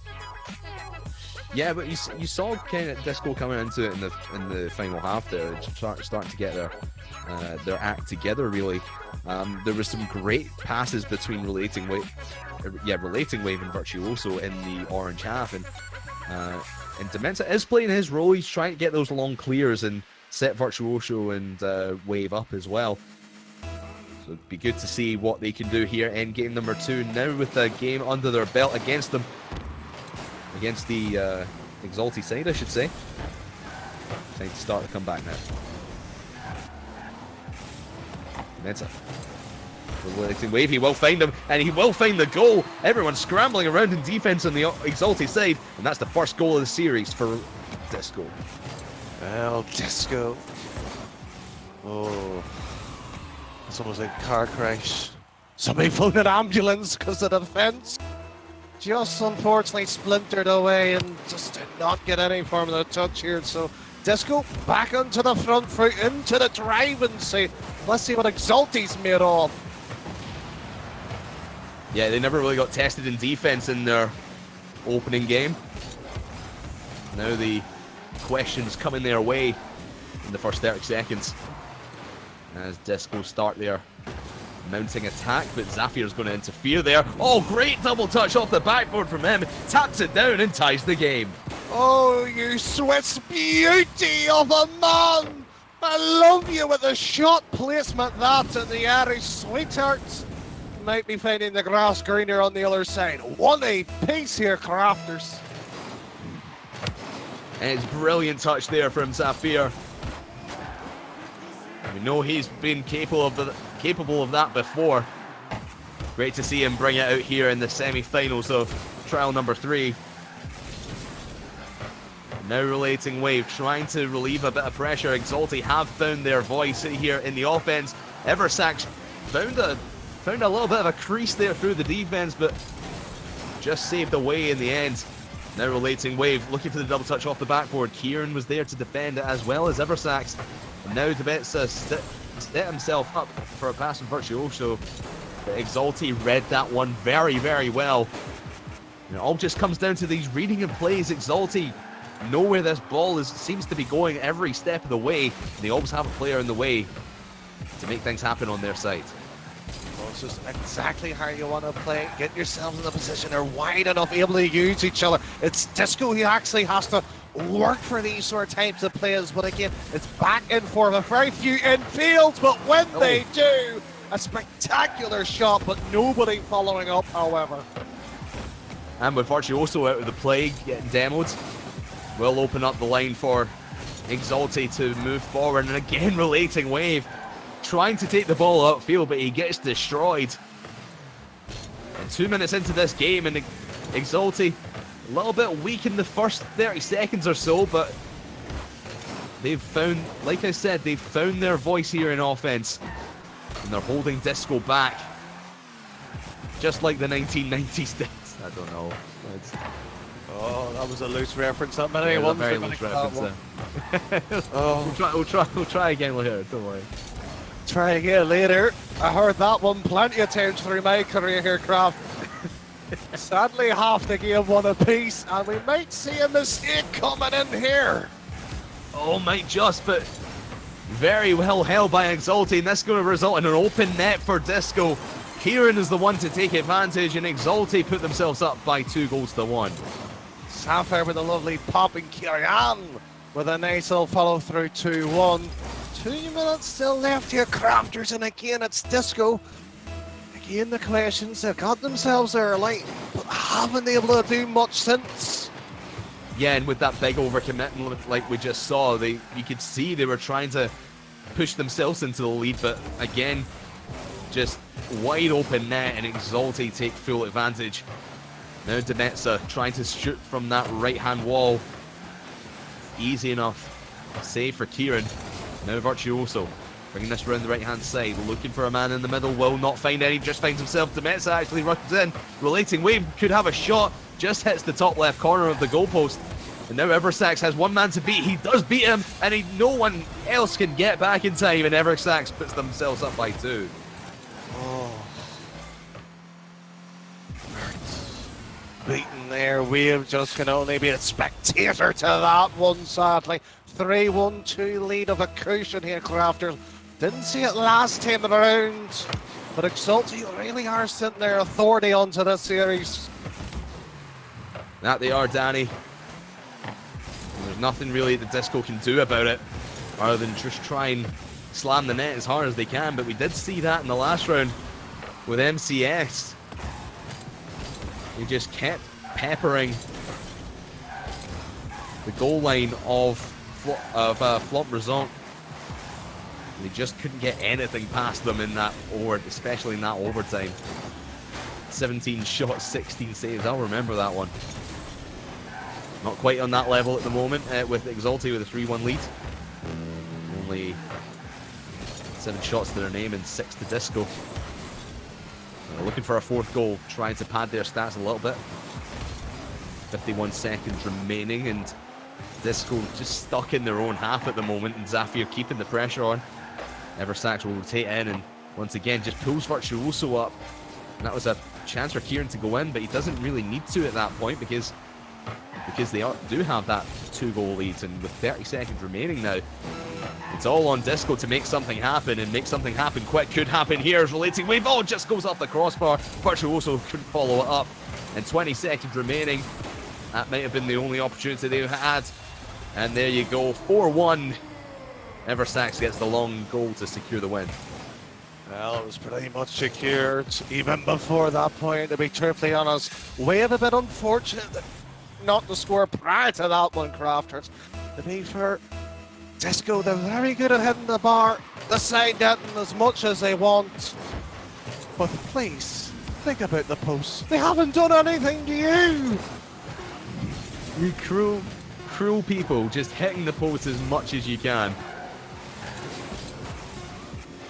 Your only karma for it is that they only scored 1 goal. There's Kieran. Just securing the win, 0 seconds, flicking it under the crossbar. But that's Exalti just showing off at this point, and we talked about them coming into this game, Danny, about them being obviously the reigning champions of the trials as of last week. And they still seem to be in top form as they go on to take a 2-game-to-0 lead here in the semi-finals.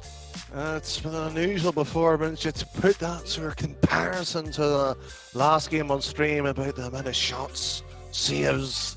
It's not exactly onto the same level or the caliber, but Exalti are able to sort of put that under pressure, and it wouldn't be a tournament without a server maintenance. The classic server down for maintenance as we go into a possible deciding game. We'll get that back off for everyone as soon as we possibly can. But of course, Disco not winning a game as of yet here in the semi-finals, best of 5. They need to full reverse sweep Exalti if they want to go through to that grand final. But Danny, what's your sticking point right now for Disco? Apart from hitting the post all the time, what's the one thing that you think they could change against Exalti that might give them food for thought? Just play that slightly a bit more deeper in their opposition's half. They're just playing that midfield lane. You can see them tramping. They pull that first man out in the keeper. It's not working after 2 games, so realistically, that's where I would look up. Yeah, I agree with you there. Just more aggression, but there you go. Right, they're listening to our advice, Danny. Right off of kickoff, 5 seconds in, they go aggressive and get the first goal.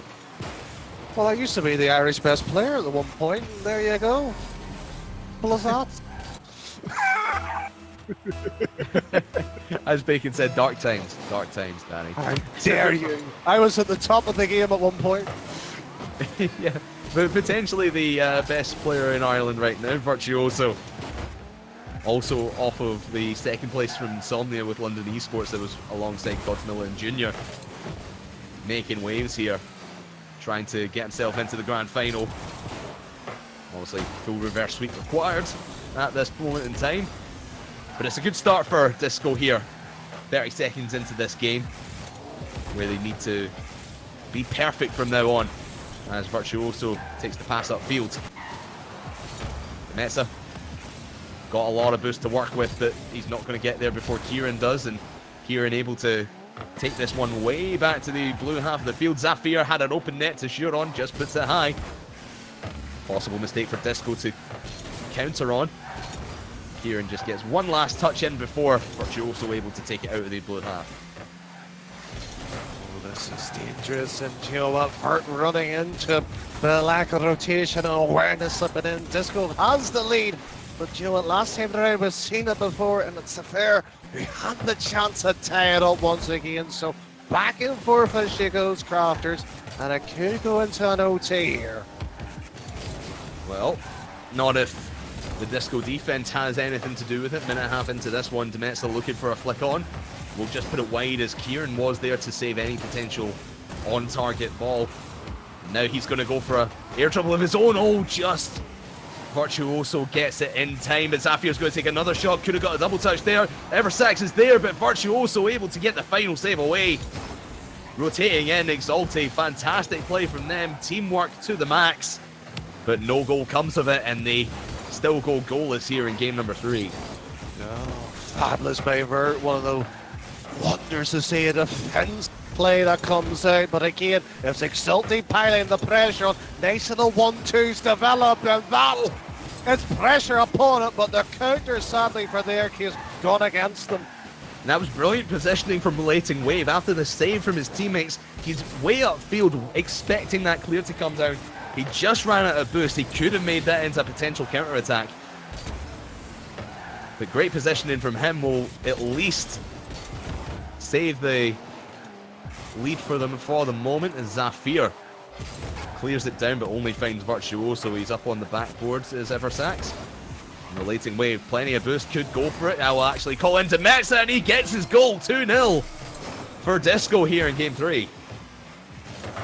Don't talk about many mistakes from Exalti. That there is a classic mistake in defensive rotations. 2 up, 1 frankly not getting back in time. Just couldn't see the man commit to the challenge from Disco. And you know what, Exalti, a bit of work to do now. Now they do. Virtuoso could get 3 here. Not going to happen. Kieran gets it away just in time, pinches it off the post. But that's awfully dangerous for Exalti. They're playing too far back at this moment in time. Maybe just playing a little, complacent here. Possibly, as Demetsi gets his second and the third for Disco here. Complacent. Absolutely at times. A defensive pack that you talk about. Usually on point, but Exalti, frankly, non-existent in game 3. They had one chance realistically to get themselves motoring back into it, but game 4 is where their minds are going to be at.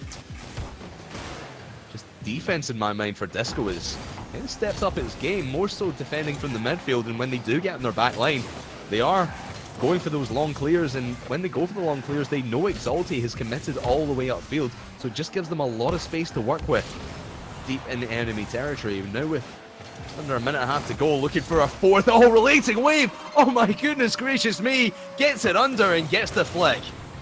Vert with the demo, they open it up, and Sapphire sitting like a duck, ready to be roasted with Eversax.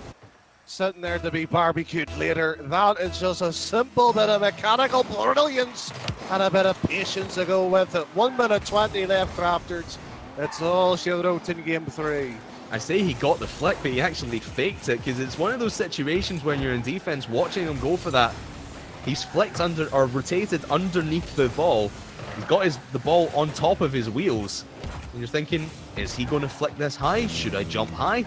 And he did jump high, but he didn't go high. Just leaves it under the defender.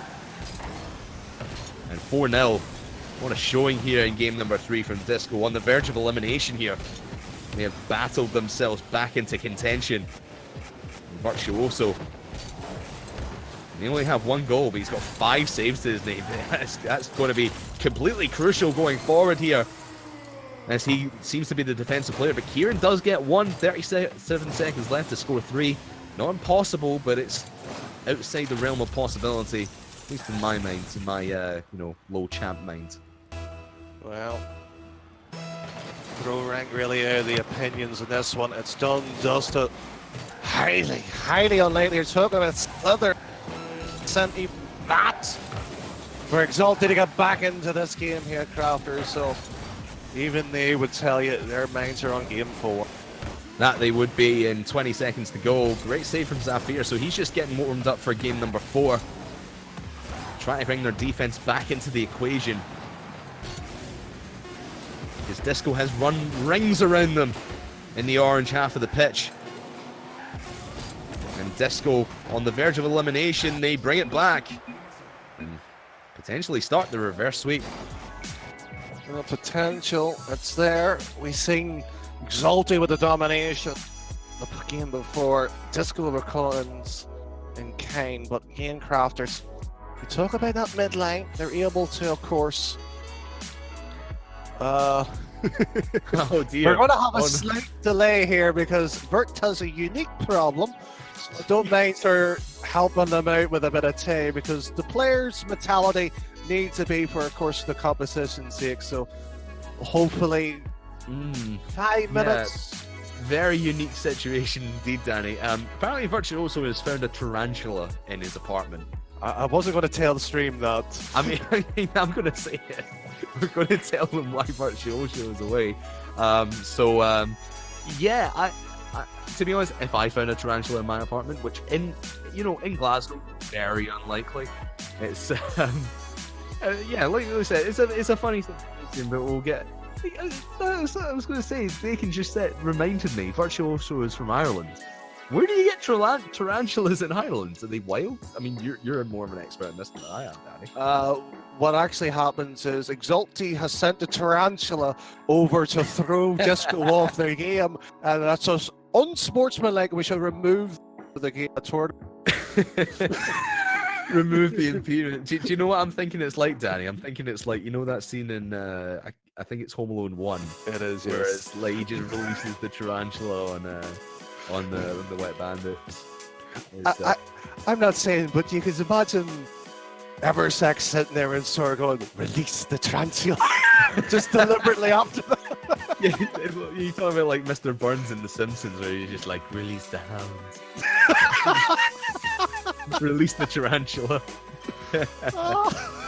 You found a tarantula in your apartment in Ireland, but yeah, we'll do some digging on that. While Virtuoso gets himself sorted out, we'll throw it to a quick break, so don't go anywhere. We'll get the pest control in just a few minutes.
Welcome back, ladies and gentlemen, to Rewind Gaming and trial number 3 of summer 2019. Just a quick shout out to Stumpy and Cole. Thank you very much for the host, boys. I think they were doing subpar boosting service, and obviously the Team 104 spam coming in. Thank you very much, guys. We are currently in the middle of Exalti versus Disco. Just finished game number 4. Or excuse me, game number 3, excuse me, going into game number 4. But we're waiting a little bit, if you've just joined us, because Virtuoso on Disco has a fairly unique problem in why he is taking a small break. There is a tarantula that has been let loose in his apartment for some reason. I'm not saying, but celebrity get me out of here is a little bit different. They're doing it instead of going to the jungle in Australia. They're doing it in an apartment in Ireland with just Virtuoso. Well, I'm not saying, but if anybody in chat has a better reason on why to stop the game, please let us know, because we want to see who can beat a tarantula. Sorry, like Bacon just said to us in our ear, he could just be a bit of a drama queen and be just a big spider. Oh no! It's escape! He is back. It's escape! The tarantula's coming to Ireland! Oh Run! No!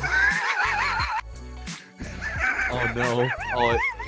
Virtuoso's his family's freaking out about it a little bit. He's so. Again, they should have came over here. They know Belfast is one of the most hardest places in Ireland.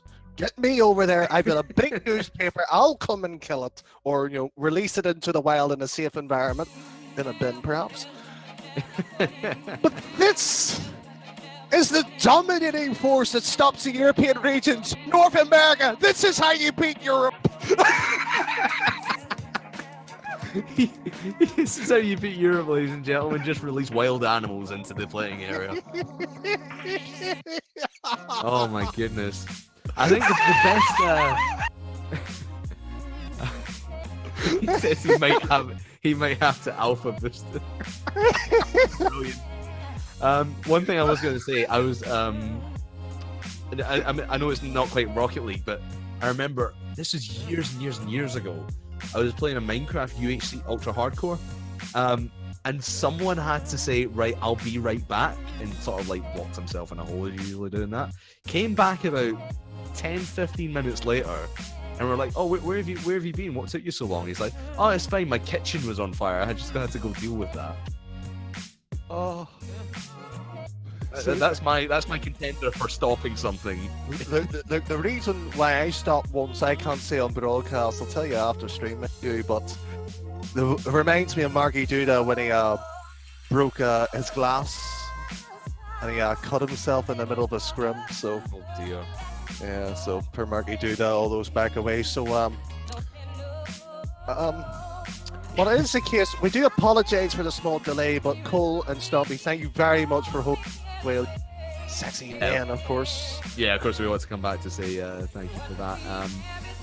I think who's this? Sorry, Eversax is asking the question: is it normal to find a tarantula in Southern Ireland? No, it's not. No, it is definitely not Eversax. But quite clearly, this is how you beat Europe. We have found the secret. Nobody clipped this and sent it to the Americans. But wait, hang on, Danny. That doesn't explain Australia, though. That doesn't explain OCE with having literally an island of death invading their houses 24/7. Maybe they're hard to it. Maybe they'll go over to Ireland and just say, "Yeah, no problem, mate." I'm never doing an accent on stream again. Oh, do you want me to follow up with the worst accent? No, please no. But no, I didn't prepare for it, so that's kind of why it was bad. So yeah, don't worry. I'm bad at everything. Well, that is. Yes. Shall we just have maybe one of the casters hop in, do a quick match in between here instead of waiting? At least a bit of game going on here while he deals with the spider. Or the tarantula, as he calls it. I really I don't know how. Does he own a tarantula? Does someone in this building own a tarantula? I'm not entirely sure. But yeah, it's an interesting situation. Super in chat says 1v3 tarantula. well, Virtuoso was going to alpha boost it to hell. So, are we? I'm asking to see if they just want one of us to win. Might as well while we're sitting waiting here. Oh, Eversax is hit right. Eversax is saying if Daddy joins, we lose, but it doesn't count, so I don't know. Insta lose. I don't know if he means by joining his team or the other team. Well, since Vert's the other one, so Exalty would lose if I join, but it's one of those situations here. How long do we wait before one gets a DQ? But apparently I'm just a base core in the Eversax.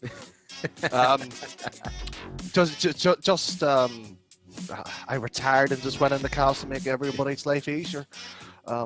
You're up here to save everyone else from the pitch from being embarrassed. Yeah, that's completely the reason. Tractor said in the chat there, next RLCS tarantula scares everyone out, takes the money. Oh, I wonder if the tarantula drag the sack of money and we follow the cash. Who owns the tarantula? I just like the idea more so that there's just a sack of money for the RLCS winner.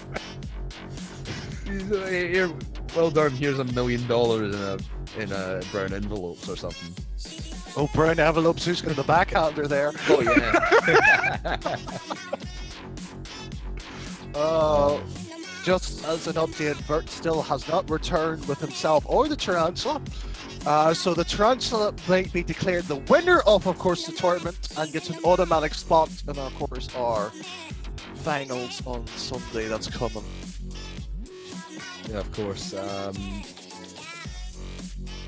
Yeah, so it's just kind of funny. I don't know. I feel sorry with Vert, and obviously he's the rest of his family are less than pleased to have a tarantula in their home. I bet you that's the last time they say you're going over to England. Because you keep over in Insomnia, I-16. Tarantula. I mean, tarantulas aren't really rampant in Birmingham either, so I don't know where that came from. I don't know, maybe all the English players are just jealous of how good the Irish are. Just a theory, mate. Maybe so. Well, he did come second. But I'm not going to say that on stream, Bacon. No, I'm not going to say that. Well, that is the case. Bacon is being a very naughty boy, and he might be the person who's released that transfer. So we might grill him on stream here for his answer. There's a reason we've made Bacon mute his mic for this. So, well, that is the case. If you have been enjoying all the action, so forget the on Discord, and if you enjoyed all the action so far, and we might be able to buy some to transfer propellant, so that might not happen again. Yeah, Exactly. And of course, if you are, sitting here waiting, saying, "Hey, I want to play some Rocket League Rewind RL," well, luckily for you, we have one more trial before our grand final. I believe it is on Saturday, and our sign-ups open at the moment, or are you gonna have to wait till it's over? Yeah, sign-ups are open. So if you've got a team, just want to play some Rocket League on a Saturday afternoon, why not sign up? You can go to in our Discord, as Danny said, !Discord, links are under the screen as well. You can go and sign up on the Smash GG page with a team, get yourself maybe a little bit of money, and possibly qualify for the grand final. When is that grand final actually happening? It will be happening on the 8th of September. So 8th of September. So yes, next Sunday, in fact. So something to get yourself prepared for. Obviously, it's going to be, if you've not played yet, fairly difficult to get into. I don't know what the cut-off for teams is going to be, but it's obviously it's going to be the top 8. Yes. Well, I just thought. Wait, what's happened? Oh my goodness! Why did you change their photo to that and their team name? Oh my goodness! Tarantula is Jason Disc. Oh, why have you've given them wins, Bacon? The Tarantula has won at this point. But they've not beaten Exalti. They've not beaten Exalti.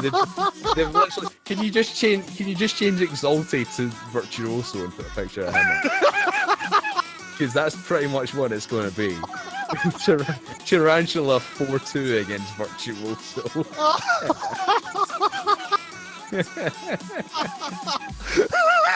Yes, there we go. Thank you. I apologize to everybody on my weird laugh. Oh, dearie Oh, me. This is what it descends into. I'm not saying. I'm not saying crafters. We've casted over 2 years with just on Rocket League alone, but this is a night to remember. This is the most. I'm going to call it the most unique moment in my casting career. A game delay because of a tarantula being loose. I mean, I've heard of technical delays and so you can Virtuoso picture of it. Oh dear. Oh my goodness. You know, you can't make it up, ladies and gentlemen. You cannot make it up whatsoever. Oh my goodness. I don't know, but while that is the case, would you like an update on the other matches going on? Yeah, yeah, let's have a look. So up on the other side of the bracket, it's Flop result against Baguette Squad in their semi-final. Also, that's still going on. I've pulled some data, and I could tell you that the Flump took it 4-3 in game 1, but the Baguettes have taken game 2 2-0. So it's a decent sort of scoreline happening there. So I wish. We've just got insider information, by the way, of related comms with the Tarantula. Vert is screaming in the background, apparently. So, if anybody has, we shouldn't laugh. Oh. If anybody wants to donate to Save Vert, feel free to do so on his Twitch. Or you can donate it here to Rewind, and we can stream some actual gameplay. Oh dear me. Hold on. Eversexes is pointing something even more brilliant out. What if they don't find it and they're sleeping? Oh no. No, that's Tarantula. Oh, no, yeah. Bacon's quoting is the eight spiders in your sleep stat. I really don't believe that. At least not like tarantulas. Yeah. Well, I'm not saying that. No, I won't say that that's true. But oh no, Carrion's just pointed out. Says, imagine being in bed, like you've not found the tarantula. You think, okay, it's safe, it's gone, and then you wake up in the middle of the night and it's just on top of your arm or something. Or it's what it's like you're lying on your back and you just look down, it's on your chest, it's just staring at you. God, like I'm okay with spiders, but that would freak me out. I'll be honest with you, I think Vert should just get on with it and play, to be honest. But it's not a problem with us. I just noticed on the graphic that it's our good old friend Poison was doing the graphics tonight. He's changed his player names to Hello Enemy Spider. Help! There's a spider. Dear me. Oh. Poison is right on it with production tonight. Well done to him. I'm not saying, but we should have a song go. Oh no, this is not the time for singing. No. What song would you have for this? Well, you're not going to sing Itsy Bitsy Spider, are you? I forgot about that. Oh, Virtual's back! Hey! The tarantula might have taken Vert down for a moment. We don't know if it's dead. We don't know if it survived. But it's game on. Game on. And Tarantula has seemingly gone, but Virtuoso trying to get the first shot of the game off. And doesn't actually make it this time. Maybe it's just a little bit of throwing. Extend after this extended pause. But it is going to be Eversax getting the first proper shot and the first actual goal 15 seconds in. Well, Eversax put that shot in, and Sapphire must have been a tarantula as Vert ran away from it. Oh man. Virtuoso has said, well, Eversax asking if Virtuoso found it. He said, like, yeah, did you kill it? He said, oh, well, relating, he said, no way. We'll get more information at the next goal, perhaps, or maybe in between the next game. The next two games. But yeah, anyway, unique situation out of the way. Let's get back to the Rocket League, shall we, Danny? That's what we're here for. If you're just joining us, of course, Exalti took game 1 and game 2, in fact, in Disco, trying to battle back and make a reverse sweep on the cards. I think they won this third game in dominating fashion, whereas they got pretty neutered in their first couple of games. And now it's time with Virtuoso, with the adrenaline he's probably got after this extended pause, running through his veins, trying to give his team the energy to carry on through this tournament. Adrenaline, as you said. But give also another thought as well. These players got slightly cooled down. Mechanics might be an issue here, and that might suit Exalti as well, as the pace might suit them, but it's just one of those weird scenarios where how do we recover? How do we get back into it? They went 2-0 down in the series. After that extended break, we might look like to put this punctuation into the game. And of course, with the situation as well, some of the players might just be a little off their game and a little bit not focused. So they've got to get focused in this game, especially Disco, as they are on a down match point. Exalti just need this one last win to send them through to the final. 3 minutes on the clock and 1 goal to Exalti's name. Big clear coming in from Demensa. And cleared back into the blue half. Virtuoso going to have to make a save towards the backboard of blue. Relating wave, trying to clear it down, but Zafir's there. Kerry Ann is trying to make something happen, but is not going to fall his way as it goes back to Relating Wave. Oh, could have bounced down. Here comes Virtuoso to send it home. Demetz is there. Doesn't it get himself in position? And the first goal for Disco, or the first goal opportunity, as came and went and nothing came of it. Oh, that is fabulous. You do not get any closer than that. And it just rolls away like if nothing ever happened. Smile and wave, boys. That's what Exalti probably said. Smile away from Virtuoso as he's like, yeah, I'm popping off still. Might have had a long break because of something happening on my end, but still mechanically sound as he always is. But that's 2 players missed on the clearance there, and that's going to leave it wide open for Eversax. Just hits the post. Zafir can't send it home, and now Kerry Ann can't keep it down in the blue half, and he's going to have to go back and defend. defense, but here and there, nothing quite working. Exulti piling the pressure good upon them. But if you haven't noticed here, Crafton, Vert has been very shy of going on to the ball. Maybe the itsy bitsy spider really has taken the bait in this one. Oh, this certainly hasn't taken a bite out of Carrion. Fantastic shot from the left-hand side. No clearance coming in here from Virtuoso. Just leaves it wide open. And the shot comes through. 2-0 for Exulti, and that could be all she wrote in this semi-final. Well, we're certainly webbing along, but a 2-0. Frankly, not over just yet, but while it is the case, you gotta imagine what Vert is suffering through with the mental stress that's going on. But let's see if he can pull something magical. Oh, no way. He almost pulled it off as well. Looking for that bottom right corner, just goes wide. He's certainly not fazed by the pause and by that spider. Now Relating Wave have to come back and make a play towards the right-hand side. Eversax gets blown up for his troubles, and Virtuoso now back in the middle. To the left-hand side, rather. Looking for someone in the middle. We're only going to find Demetza and Relating Wave sitting further back than he was really expecting. They really want to play a little bit more aggressive here. 40 seconds remaining. Got to get 2 goals to at least send it to OT. Sapphire might actually bang in a third. No, he won't. Back into the middle it goes, and Virtuoso and Relating Wave trying to pinch that one there.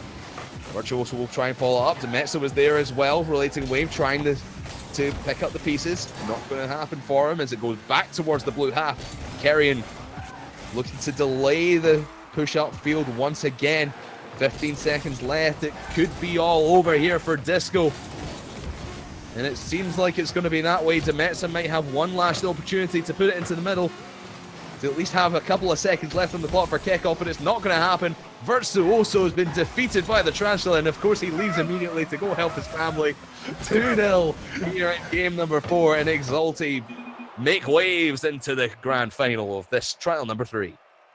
Oh, Virtuoso, God help you. There might be a murder here. We don't know if it's going to be him or Biter may bite the dust, but oh, spare a thought. I feel sorry for the Tarantula. He's giving victim names here for no reason.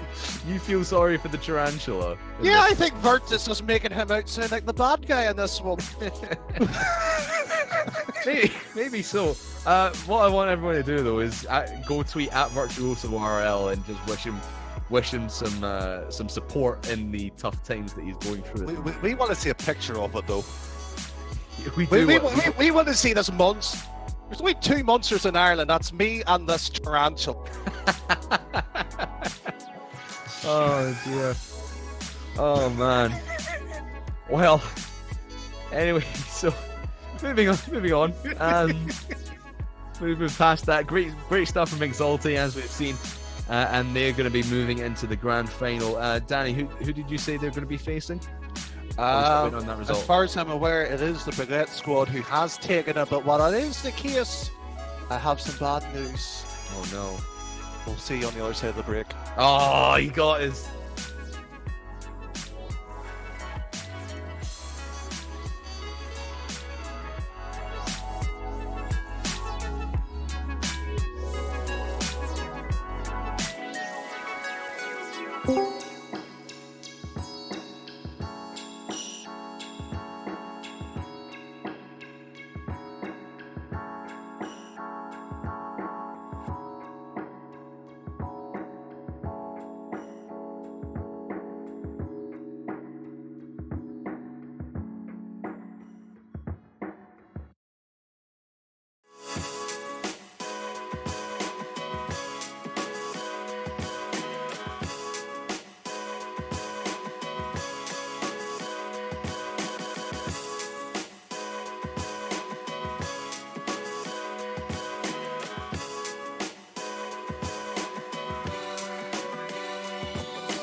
Welcome back, ladies and gentlemen, to the final game of the Rewind Trial number 3 here in the Summer Trials 2019. My name is Craftman, joined by Danny Boy, and we have got pest control in. We are eliminated all the spiders from the tournament, and we only have 2 teams left standing, and those are Exalti and the Baguette Squad, making it through from the lower half of the bracket. And Danny, we saw Baguette earlier on. They looked in fine form. How do you think they'll rate up against Exalti in this final best of 5? Well, it's quite possible that Exalti could provide the upset. They are the defending champion. I've had a private interview here with, of course, Exalti's captain Eversex. And Crafters, do you want to know the insight? Go on. He's the one released the tarantula, of course, to Vert, and now he's got snakes on a plane for Eurus. Oh no. Oh no. I mean, the pest control we called in don't stretch to planes, so He's beat us. He's beat us. He definitely beat us. But of course, no spiders in France. And in the Baguette Squad, they had a fantastic run. We saw them earlier. Earlier in the, I believe the quarterfinals, we actually saw them. They were up against Flomperzon. Or excuse me, they were up against Stratus earlier.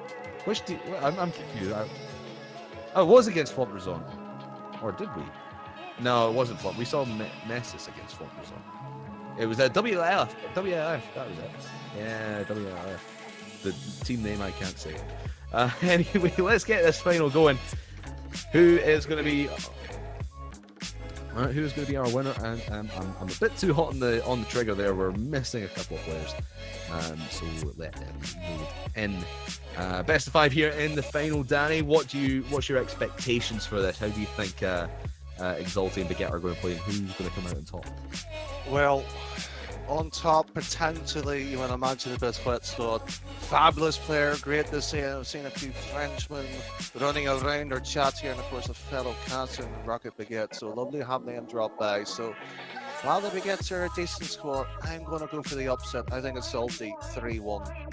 3-1 Exalti. I'll go the other way. I'll go 3-2 in favor of Baguette. So I believe now Swoopin has joined. We are ready to go, ladies and gentlemen. Let's get this show on the road.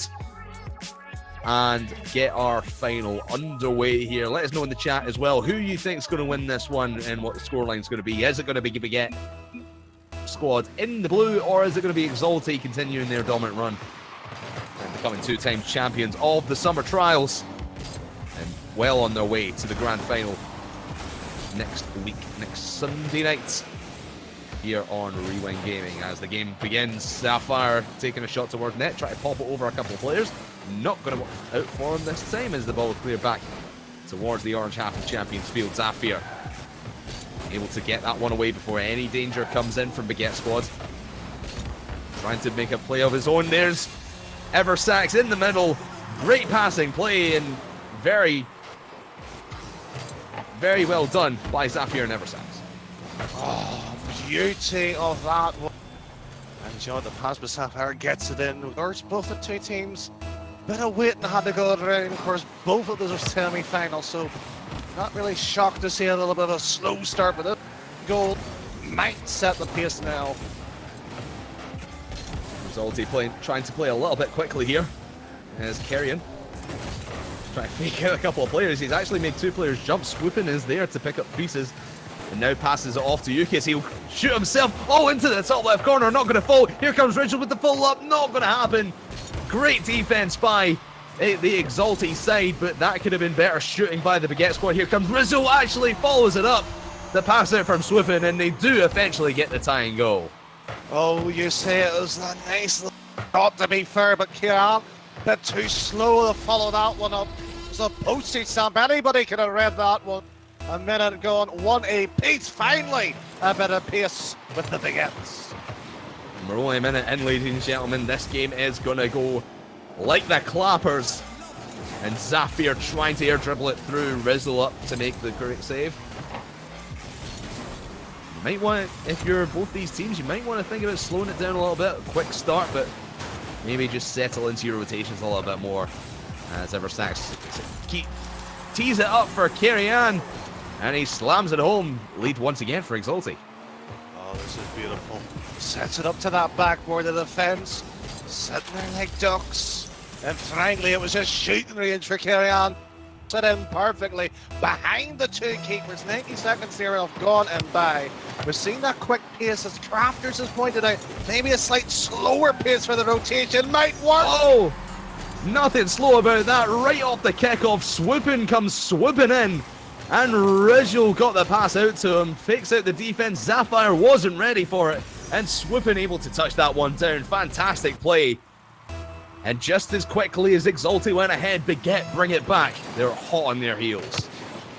Oh, steamy Baguettes must be straight out of the oven. They've risen to the challenge here, but again, you see a few poor touches slipping on by, and it's Exalti, the defending champions, slightly the ones to look out for that. Got to be careful of this quick team play from Baguette squad. We know that's what they're capable of from the rival series. Potentially getting back into the rival series this time around, going to qualifiers at the end of September. And that's what we have the trials for, to get them prepared for those qualifiers upcoming. Here comes Yukis. Oh, what an air dribble for him! Baguette squad take their first lead. Great play by Yukis. Oh, fabulous by Swooping to be given credit to. Demo when forces the further jump. And Eversax's demo not quick enough, and the Baguettes back into the series, back into the lead, and they know what their opposition's capable of. And right now, doesn't seem to be much on the offensive. Ooh. And just as, remember when I said the guys want to slow down maybe and get into the rotation? Nah. They just want to go quickly all the time, right off the kickoff. Eversax had an opportunity. The Baguette squad were prepared in the defense. Now Exalti looking to set up a offensive play. Just going to go awry as they give possession back to Reggio, and Swoop in there trying to make something drop. Trying to take possession in the blue half would be Exalti, but there's Carrion just getting demoed out the way, going to give possession straight back to Baguette. Yukis now drops it down for Zafir. Up it goes Zafir as well, trying to get it past the defense. Not going to work out this time for him. And they'll play it back to their own half. A bit of a dangerous one as Swooping was there to follow it up. This misses, and Yukis now looking for the double touch off the backboard. Actually going to leave it for Rizio. Didn't have the boost to get there, but Neversack, great defending and able to take it away. Carrion, oh, just off the car, swooping. And this is back and forth, Danny. Shot for shot, like for like. The Exalti getting nowhere. Well, slightly nowhere, but back and forth, you can see the big answers you talk about, the experience, the RLR squad, they're getting those opportunities at quick pace, but that's a mistake in defence. Lack of awareness, and you know what, Crafters? These are the top 2 seeds, 1 and 2, battling it out, and you know what, rightly due. Rightly due indeed, and Carrion looking for the double touch off the backboard once again. See so many players going for that play in this grand final. Yukis has to make a crucial save there. Carrion rotated out, tried to take a pot shot there. Zafire's having no boost there, not going to be able to do anything with that ball across the top of the net. Neversack's now upfield waiting from Carrion. He could run a disrupting play. Oh, that one's going to be through on net. It just does get put away by Rizio. And Carrion will keep possession. Oh, looking for the touch here, swooping. Great positioning in the defensive end for him. And they hold on to the lead for now. 33 seconds remaining. And it's all for Exalti to do. They took the first goal, they took the first lead. But now they're behind by 1, looking for something now. Talk about looking for something right now. They haven't found anything spectacular, but they're 1-2 plays when they get it. Just are not getting past this Baguette squad's defense. And again, they're caught in no man's land team, and they're ready to put the shot on target. Set their fate here, Craftman. Very tense last 10 seconds here. It has reached 0 seconds. Will we see it still up in the air? No, we won't. Swooping will touch it down. Breaking rule 1, and Baguette having to fight back there. They went toe to toe with Exalti throughout that entire game. That's only game 1, ladies and gentlemen, and Baguette take it in a very crucial win for them. Well, unusual to see as well, but we will have a slight small delay with Exalti. One of their members are just like resetting, but well, that series has gone by here, Crafters. Baguette decent enough to play the pace, to play wonderful to get themselves in the situations. Exalti, it's just that final third. They've had that opportunity. Need to be clinical here. Absolutely, and we've seen from Exalti before that the passing plays and their defense has been pretty staunch as well. Not to mention the ones from Baguette. Was it that 5-minute overtime that the Baguette had, or was it? Am I thinking of MCS? Yeah, I'm sorry, I'm thinking of MCS. That's my bad. But both these teams are very, very capable at both ends of the pitch. It's just Baguette have been a little bit more consistent in keeping that pressure up, keeping the ball for themselves. Whereas Exalti just seem to trade it away a lot more often. Talk about trading away, back and forth. If you're really Exalti, you need to play a little bit more wider into those channels, get the ball passing in, because that direct attempt on target doesn't quite work out. But this. Oh, can Yukis get there? Yes, he can. Oh, just off the crossbar. That was heading in. This one might actually be going in as well. That hit the crossbar as well, as that fear was on the shot there. Eversack's trying to dunk that one down, not going to find it. That was very, very touch and go there for Baguette squad. Very well done by Yukis to just send that initial shot high on a wide open net. Baguette got to watch the back lines a little bit more carefully from now on. Careful, but give credit here to this Exalti side. They get those opportunities. Nice little play around. They're using each other in defense. It's just they haven't found it. They're just going to lump this ball up, but when you leave Carrion alone like that, you're risking the pressure being put upon you. A couple of demos in the midfield could have led to an opportunity for Baguette squad, but they let it go. Now find themselves in a defensive position. Going to be cleared now downfield. Zafire's there to pick it up. And he's just going to clear back and forth. Ping pong style, as we like to call it. Back and forth across the pitch. It does seem that Exalti are holding their midfield line. Baguette squad now starting to break out of that, and Yukis looking for. He was looking for swooping. I thought he was just from the angle I was at, but he does find the inside post and takes the first goal here in game 2. That was a free chance to be there. Triple commit by Exalti. Dangerous, stupidity, diabolical, to be honest with you, Craftman. All the defensive work to be ruined by one silly mistake. And that's what we've seen a lot of in this tournament tonight, Danny. Just a lot of little mistakes and leading to some pretty significant goals.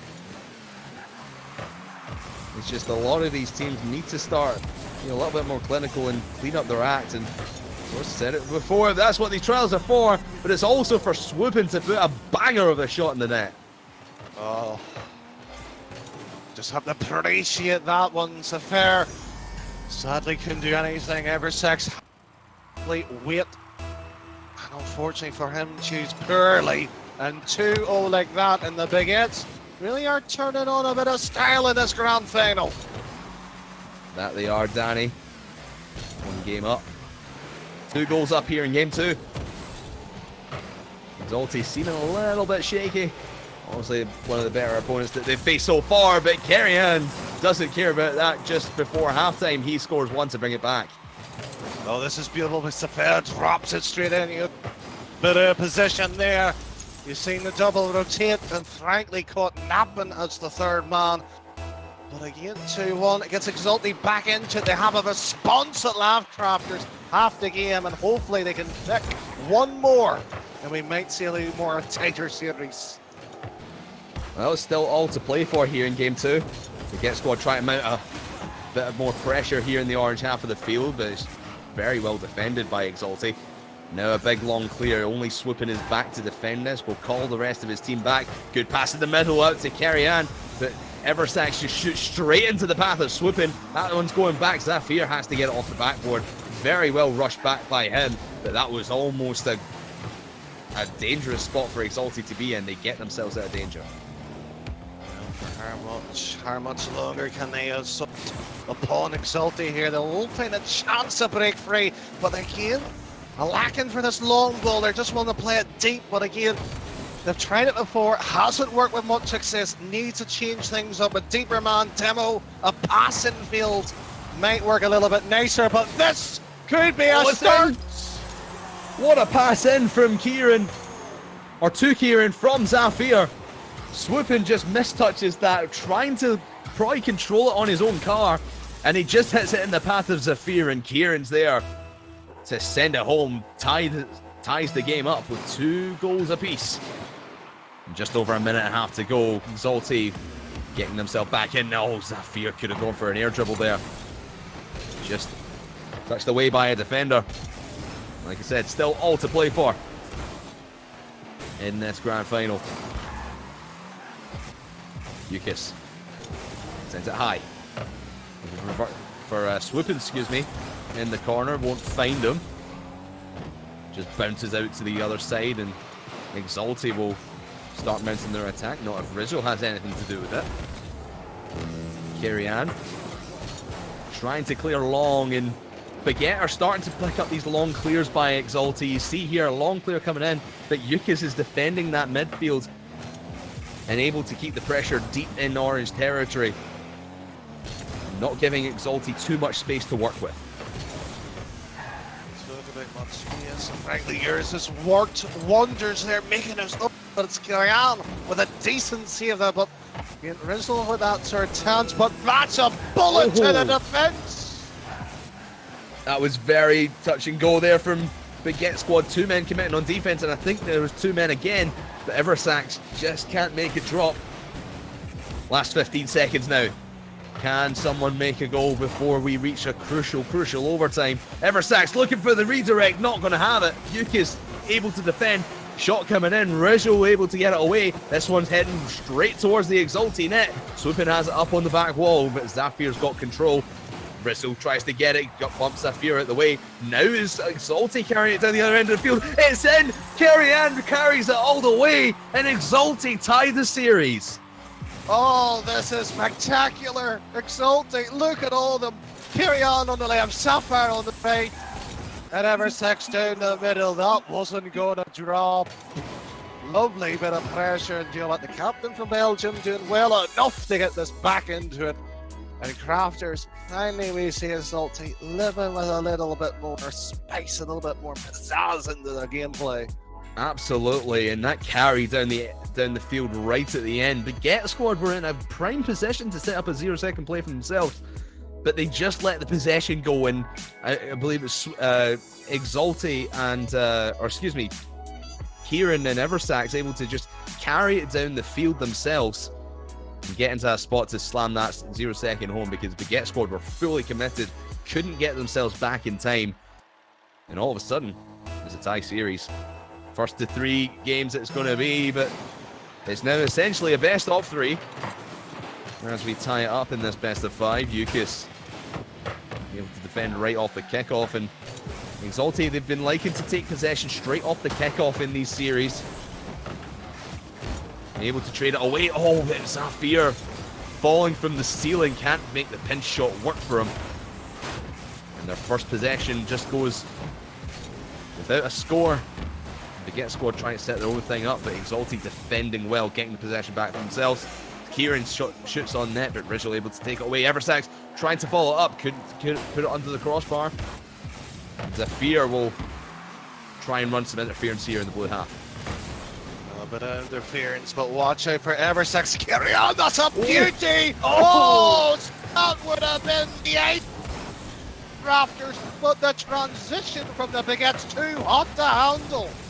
Yeah, he was looking back. He had a player on the wall trying to make it forward. That's going to be a wide open net, actually. Zafir can't get it behind in time, and it will pinch out. But yeah, Kieran was looking for his teammate on the wall. Or excuse me, I believe he was looking for Kieran. That would have been a massive play if Exalti was able to pull it off, but doesn't cost them anything. 0-0 still.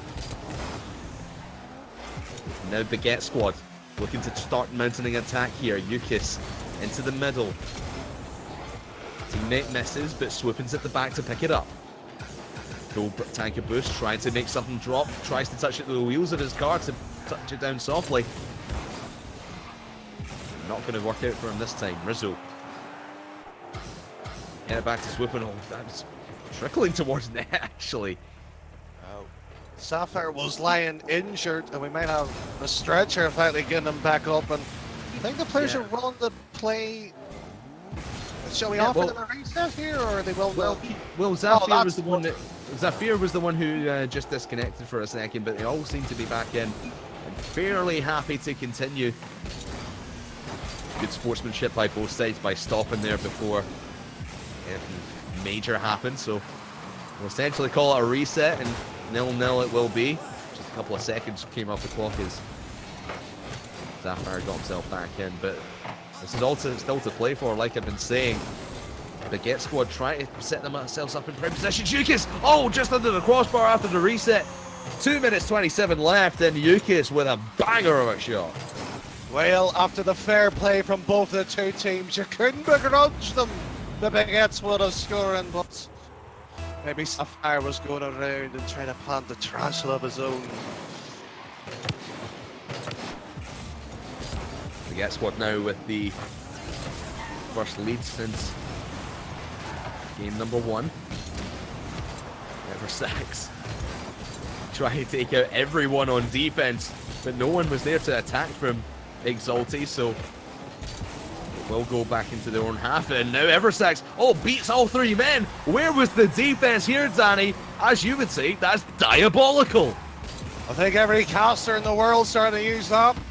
Frankly, it was shocking to the defense, pathetic at times, but one apiece. After all the sportsmanship, after all the goals, still tied with 2 minutes, so I'll draw a line under that one and it's all forgiven. Exactly, but it was might have been shoddy defense, but the air dribble from Eversax is not to be sniffed at. Tying this game up at 1 apiece. Good flick on from Eversax. Zafir will pick it up. Just rotating around this left-hand side here. Now it falls in the middle for Kirian. Swooping there to defend, and now Eversax back into the middle. Zafir's back, not wanting to overcommit on this play. Smart move, I tell you. As now Eversax the one to rotate back, and Yukis now try to put a little bit more pressure onto the Exalti net. Swoopin will have a shot as Rizio was the one to miss onto the crossbar. And here comes Yukis trying to make anything possible happen. But it's all going to be in vain as that one's heading right back to the Baguette net. And there's only one man on the defense, and that is Yukis. Luckily, he makes the play and saves the 2-1. Well, potentially maybe develop, but Exalti a bit lucky at times there. But that is a sporting bit of brilliance on the defense. Brilliant. Fantastic defending from the Baguette squad in their hour of need when they most needed to step up. Because at this moment in time, if you score right now, you're most likely going to win the game. Silver goal territory, as Wavepunk would put it. Zafir trying to hit anything back into the Baguette squad side of the field. With 20 seconds left, Yukis trying to go for the aerial play off the wall and off the ceiling. Not going to work out for him. Rizio gets over to the left. Yukis is on the wall. Maybe try another play like that. Not going to work. Rizio's there. Baguette squad committing everything to this before overtime.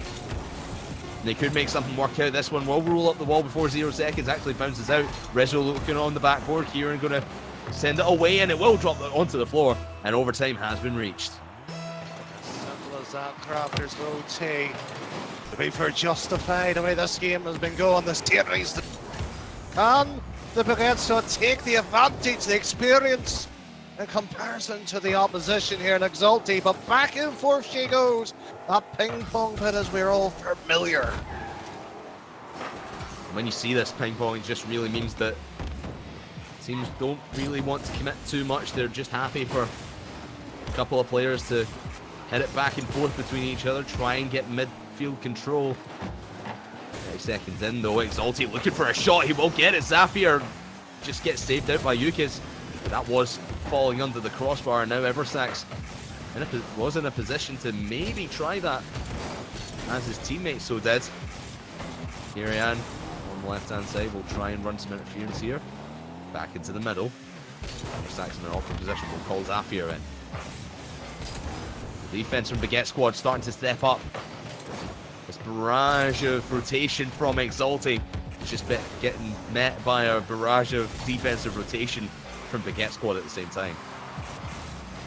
Yeah, that barrage of attempts coming. But is Exalti slightly the favourite so far? OT has developed, but give credit, it's Baguette squad who has been more clinical when they have the opportunities. You can see them tantalising, but Exalti breaks free for a moment.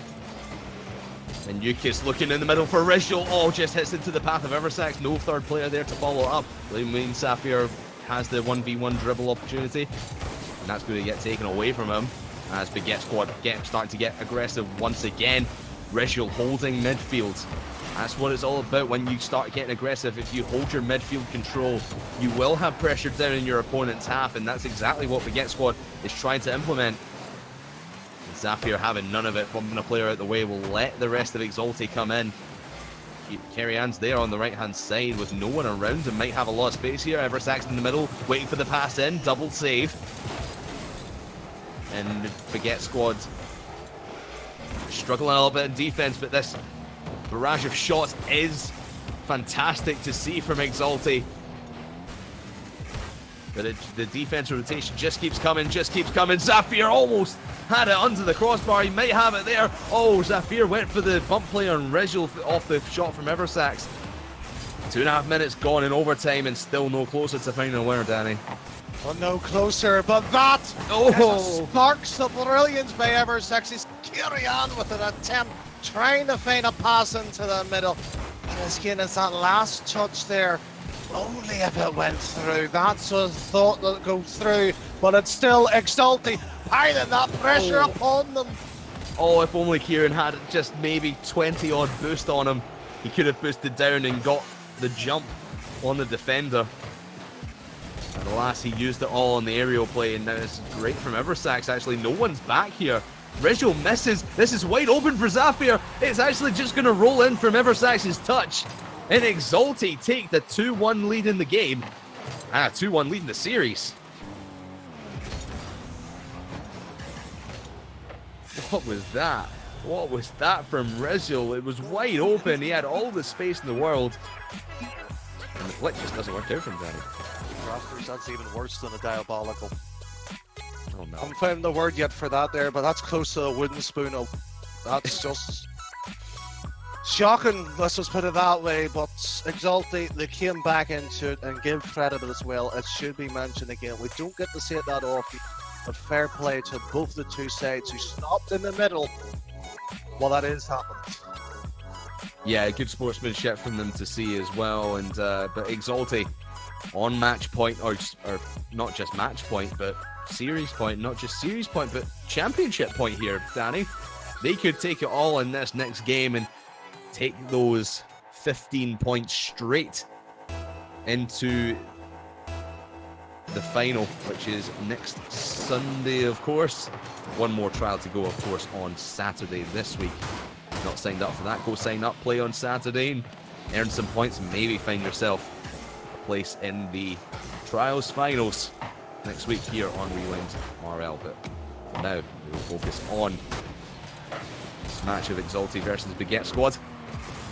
Rizul trying to make something happen here, used all his boost to make that one stay in the middle. No one was back, it was hovering for quite a while, and Yukis pretty much essentially gets a free goal. Oh, Eversection Sapphire double commits, and as Crafter's reactions, oh no. But I can imagine the coach in chat will be there with his hands firmly planted into his face. Where did it go wrong? Again, just that, like you said, Danny, just that double commitment. I didn't know they double committed just with the camera angle I had. Oh my goodness. Hold the phone. Zafir, what an interference play this was. Oh, miracles do happen, and you know what, Crafters? Rizul did not get the visualization right on that. 1 AP, 30 seconds plus and gone. The grand final. Exalted wants us. And Zafir didn't even get a bump. He was just that the presence of him being there made Swoop and jump, and it left it wide open for the shot from Eversax and ties it up. But this one's going to be wide open. Rizul, trying to 1v1 dribble, not going to fake out the defender coming out there. Yukis trying to get Swooping into the play as well, but nothing's going to drop here. And an exciting kickoff as we settle back into open play. Rizul now looking to get it back in the middle. Kirian's there. Defend. Now Eversax. Slowing the play down is Exalted. You see them just trying to slow play their way from the back of the field, but the Baguette Squad are all over them. Here comes a shot from Rizul off the backboard, off the crossbar even, but that goes wrong. No one gets the shot there. And everyone's going to have to scramble back to defend. Scramble back, but the Baguettes and Exalted did not necessarily find something to use, or they use each other for that little. But back again will be the Baguette Saw with 1-2 top plays, but too thrust onto the touch. Should have allowed his teammate to follow, but it's Exalted, as you said, slows it down and allows them to recover. Yukis had, like you said, Yukis had the opportunity for the double tap, but tried to go for it, maybe called his teammate off. Maybe the wrong decision there. We'll soon find out. Swooping going for the aerial play off the ceiling. That one's actually going towards net. Oh, the crossbar saves it. Can anyone get back in time? No, they can't. Yukis will get the credit for it. But what happened here, Danny? Just the crossbar saves it. Oh, it's a cruel game. Oh, how much there was a donation for. It's been firmly planted upon a half a dozen times. Night here, Crafters. I'm just feeling awful for these goalposts. Yeah, they're absolutely taking a battering from the teams tonight. It's another one from Exalted, but excuse me, from the Baguette Squad onto the Exalted net. Just where we feel sorry for the woodwork. Hopefully we'll get the Carpenters in to have a look at that after this series is done. For the moment, the Baguette Squad have the lead. Need this game to send it to deciding game 5 here in the grand final. Save from Carrion. There's Yukis looking for the double touch off the backboard. Don't think he had a lot of boost there though. And that's going to leave it wide open for Carrion. Good rotation by Swoopin. This is what Baguette do well. They get themselves into tricky spots, but their defense and rotation have been exquisite here tonight, Danny. And another save in the books for Swoopin. Oh, maybe the save for the punch. Oh! Oh, what a play by Eversax, just as we were praising the Baguette defense. The pass from Kerry-Ann into Eversax, and he finds the net. Swoopin not able to get to it in time, and they tie it up. Exalty one step closer for glory tonight. Well, maybe the case, but of course, 2 apiece, and it will be Exalty trying to finish this Oh, off. Carrion. Oh, had a shot there, just goes wide. Minute and a half to go, and we're all tied up here. This is still anyone's game, Danny, and I've been thoroughly entertained by this. I hope everyone watching has been thoroughly entertained as well. No matter who wins here tonight, it's going to be a worthy winner. Yukis takes back, Swooping there. Send it back, and the team's willing to play a little bit of ping pong again. Visual trying to get himself back onto terra firma. He set up an attacking play for Baguette squad, but it just gets blocked away. Carrion.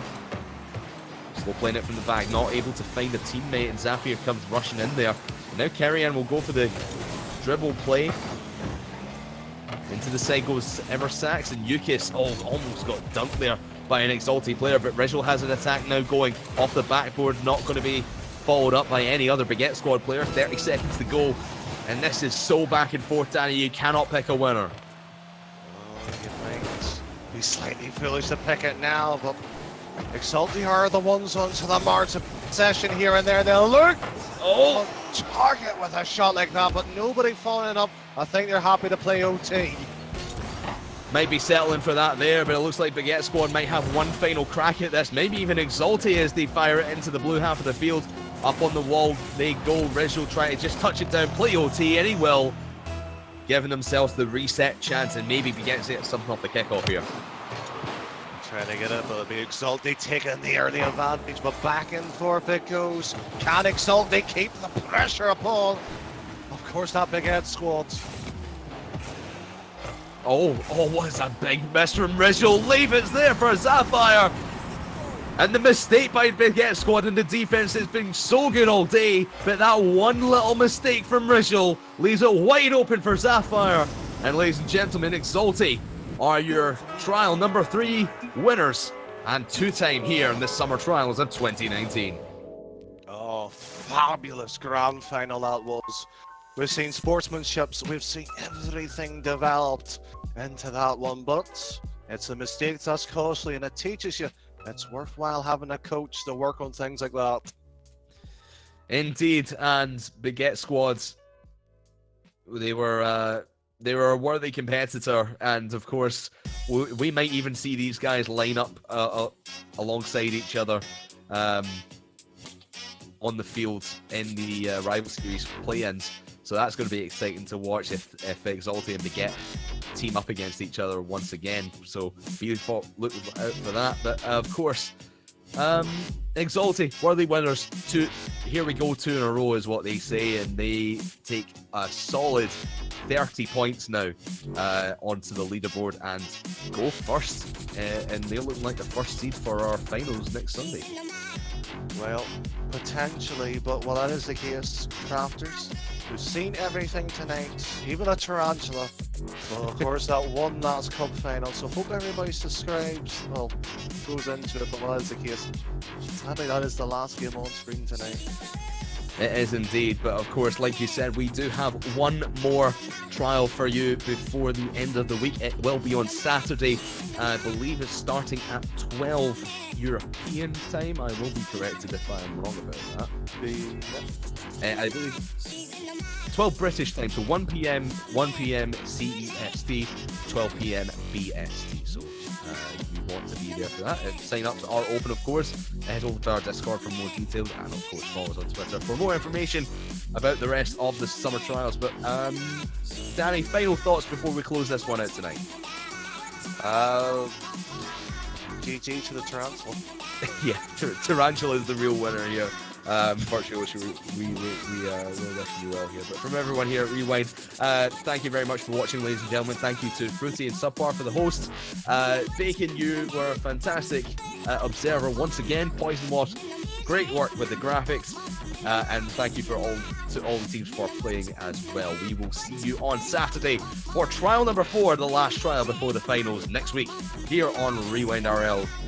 Be sure to tune in, and we will see you then. Bye-bye.